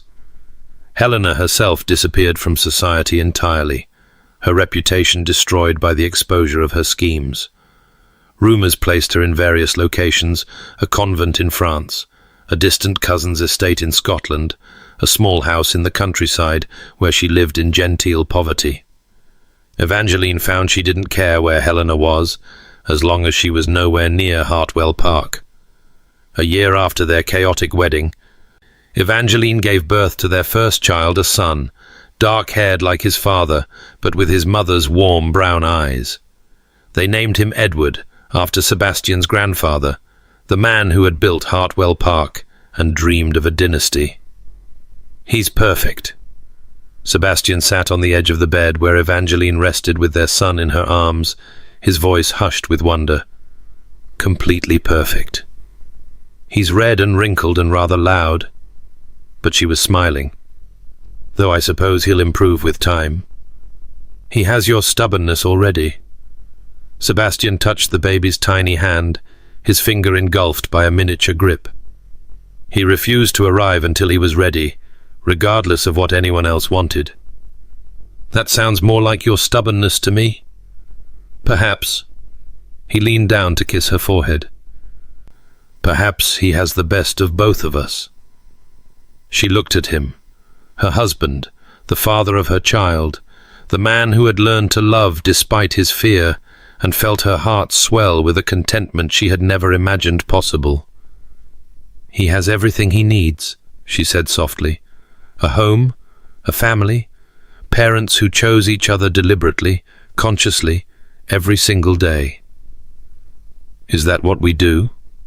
His voice was thoughtful. Choose each other? It's what we should do, what I want to do, for the rest of our lives. She shifted Edward to one arm and reached for Sebastian with the other. I choose you, Sebastian Ashworth. Today and tomorrow and all the days after that. I choose you even when you're difficult, even when I'm tired, even when the world makes it hard. You are my choice, freely made, and I don't regret it for a moment. He was quiet for a long moment. Then he bent and kissed her, soft and tender and full of promise. I choose you too, he murmured against her lips. Today and always. You and Edward and whatever children come after. This family, this life, this love that I never believed I could have. Edward chose that moment to wail, breaking the romantic spell with practical demands that could not be ignored. They both laughed, the easy laughter of partners who had weathered storms together and emerged stronger for the trial.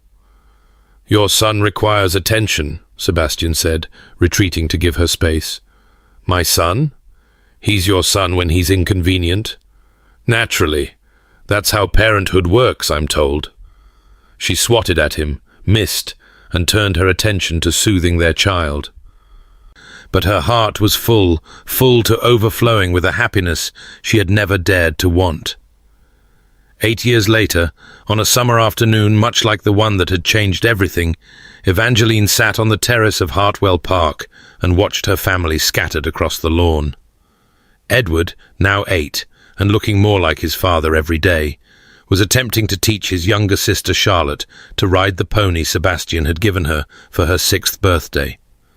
Charlotte, golden-haired and imperious, and possessing every ounce of her grandmother's formidable personality, was having none of his instructions, insisting she knew perfectly well how to manage the creature herself. Thomas, now 16 and preparing for university, had arrived yesterday for the summer. He sat under a tree with a book, occasionally looking up to call encouragement to Charlotte or roll his eyes at Edward's bossiness. Prudence's 2 children ran wild somewhere in the gardens, their shrieks of laughter floating up to the terrace like music. The vicarage had new occupants now, a young minister and his wife, who had taken over when Reverend Blackwood finally retired to the comfortable cottage Sebastian had built for him on the estate grounds. The old man spent his days with his beloved books, occasionally tottering over to the main house to debate theology with his son-in-law or spoil his grandchildren with sweets. Augusta had passed 2 winters ago, peacefully in her sleep, leaving behind a legacy of acid wit and unexpected kindness. She had seen Edward born, had held Charlotte in her arms, had watched her nephew transform from a frozen shell into a loving husband and father. Her last words to Evangeline had been characteristic. Don't let him backslide. The boy needs constant supervision. Evangeline smiled at the memory, touching the small cameo Augusta had left her, the only piece of jewelry the dowager had truly valued. What are you thinking about? She turned to find Sebastian emerging onto the terrace, 2 glasses of lemonade in his hands. The years had been kind to him. The silver at his temples had spread, but his face had softened, the harsh lines of his youth smoothed by contentment. He smiled easily now, laughed readily, showed affection without reservation. He was not the same man who had arrived at her father's vicarage all those years ago. Neither was she the same woman who had greeted him with mud on her apron and frogs in her parlour. "Augusta," she said, accepting the lemonade, "and how much has changed?" "Everything has changed." He settled into the chair beside her, close enough that their shoulders touched. "Sometimes I hardly recognize my own life." "Is that a complaint?" "God, no." He reached for her hand, threading his fingers through hers. "It's gratitude. Profound, constant, overwhelming gratitude for the storm that trapped us together and the father-in-law who married us before we knew what was happening. Father maintains he saw it immediately, the way we were meant to be together. Your father also maintains that sheep's skull proves something about mortality. I'm not sure I trust his observational skills." She laughed, leaning into him. "He was right about us, though. He was right about us." They sat in comfortable silence, watching their children play. Charlotte had finally achieved some sort of harmony with the pony and was trotting in increasingly confident circles. Edward looked torn between pride and annoyance at being proven unnecessary. Thomas had abandoned his book to offer suggestions that neither sibling wanted. "Do you remember what you said to me?" Sebastian asked quietly. "That first day, in the vestry, when the storm trapped us? I said many things, most of them impertinent. You asked what I was afraid of." He turned to look at her, his grey eyes warm. "I didn't answer then. I couldn't. But I'll answer now, if you'd like." "Tell me." "I was afraid of exactly this." He gestured at the lawn, at their children, at the life they had built. "I was afraid of wanting something so much that losing it would destroy me. I was afraid that love would make me vulnerable, and vulnerable would make me weak, and weak would make me dangerous to myself and everyone around me. And now I understand that I had it backwards." He squeezed her hand. "Love doesn't make you vulnerable. It makes you strong. Loving you, loving our children, being loved in return. It's the source of every good thing in my life. The courage to be better. The reason to try." He paused, something shifting in his expression. "You saved me, Evangeline. That night in the church, when you refused to let me hide behind my walls, you saved me from a lifetime of frozen emptiness. I don't know if I've ever properly thanked you. You've thanked me every day, every time you chose to stay instead of retreat. Every time you fought through your fear instead of giving in to it." She lifted their joined hands and pressed a kiss to his knuckles. "You've thanked me with Edward and Charlotte, and this beautiful life we've built together. That's all the thanks I need." "Papa! Mama!" Charlotte's voice rang across the lawn. "Watch me! I'm going to make Buttercup jump." "Charlotte Ashworth, don't you dare!" But Sebastian was already rising, striding across the terrace and down the steps to intercept their daughter before she could attempt anything too ambitious. Evangeline watched him go, this man who had once been frozen and was now so wonderfully, thoroughly alive. He reached Charlotte and swept her off the pony, her protests dissolving into giggles as he tickled her mercilessly. Edward rolled his eyes in theatrical disgust, but was smiling. Thomas had joined them, and soon all four were engaged in some complicated game that involved much running and shouting. Her family, her life, her future, stretching out before her like a road paved with possibility. She remembered standing in the vicarage parlour, covered in frog water, and dreading a meeting with a cold duke. She remembered thinking she wanted nothing for herself, that sacrifice was the same as virtue, that she was destined for a life of quiet duty and careful loneliness. How wrong she had been. How wonderfully, gloriously wrong. The accident that brought them together had seemed like disaster at the time. A collapsed roof, a forced marriage, a pronouncement from her father that had changed everything in an instant. That wasn't a proposal, Sebastian had said, bewildered and brilliant, and not yet aware of what he was feeling. "The vicar disagrees," her father had replied. And they had both been right, in their own ways. It hadn't been a proposal, not the kind either of them would have chosen. But it had been a beginning, a door opening onto a life neither had dared to imagine. Sebastian looked up from the lawn, caught her eye, and smiled that rare, beautiful smile that still made her heart race after all these years. She smiled back and went to join her family.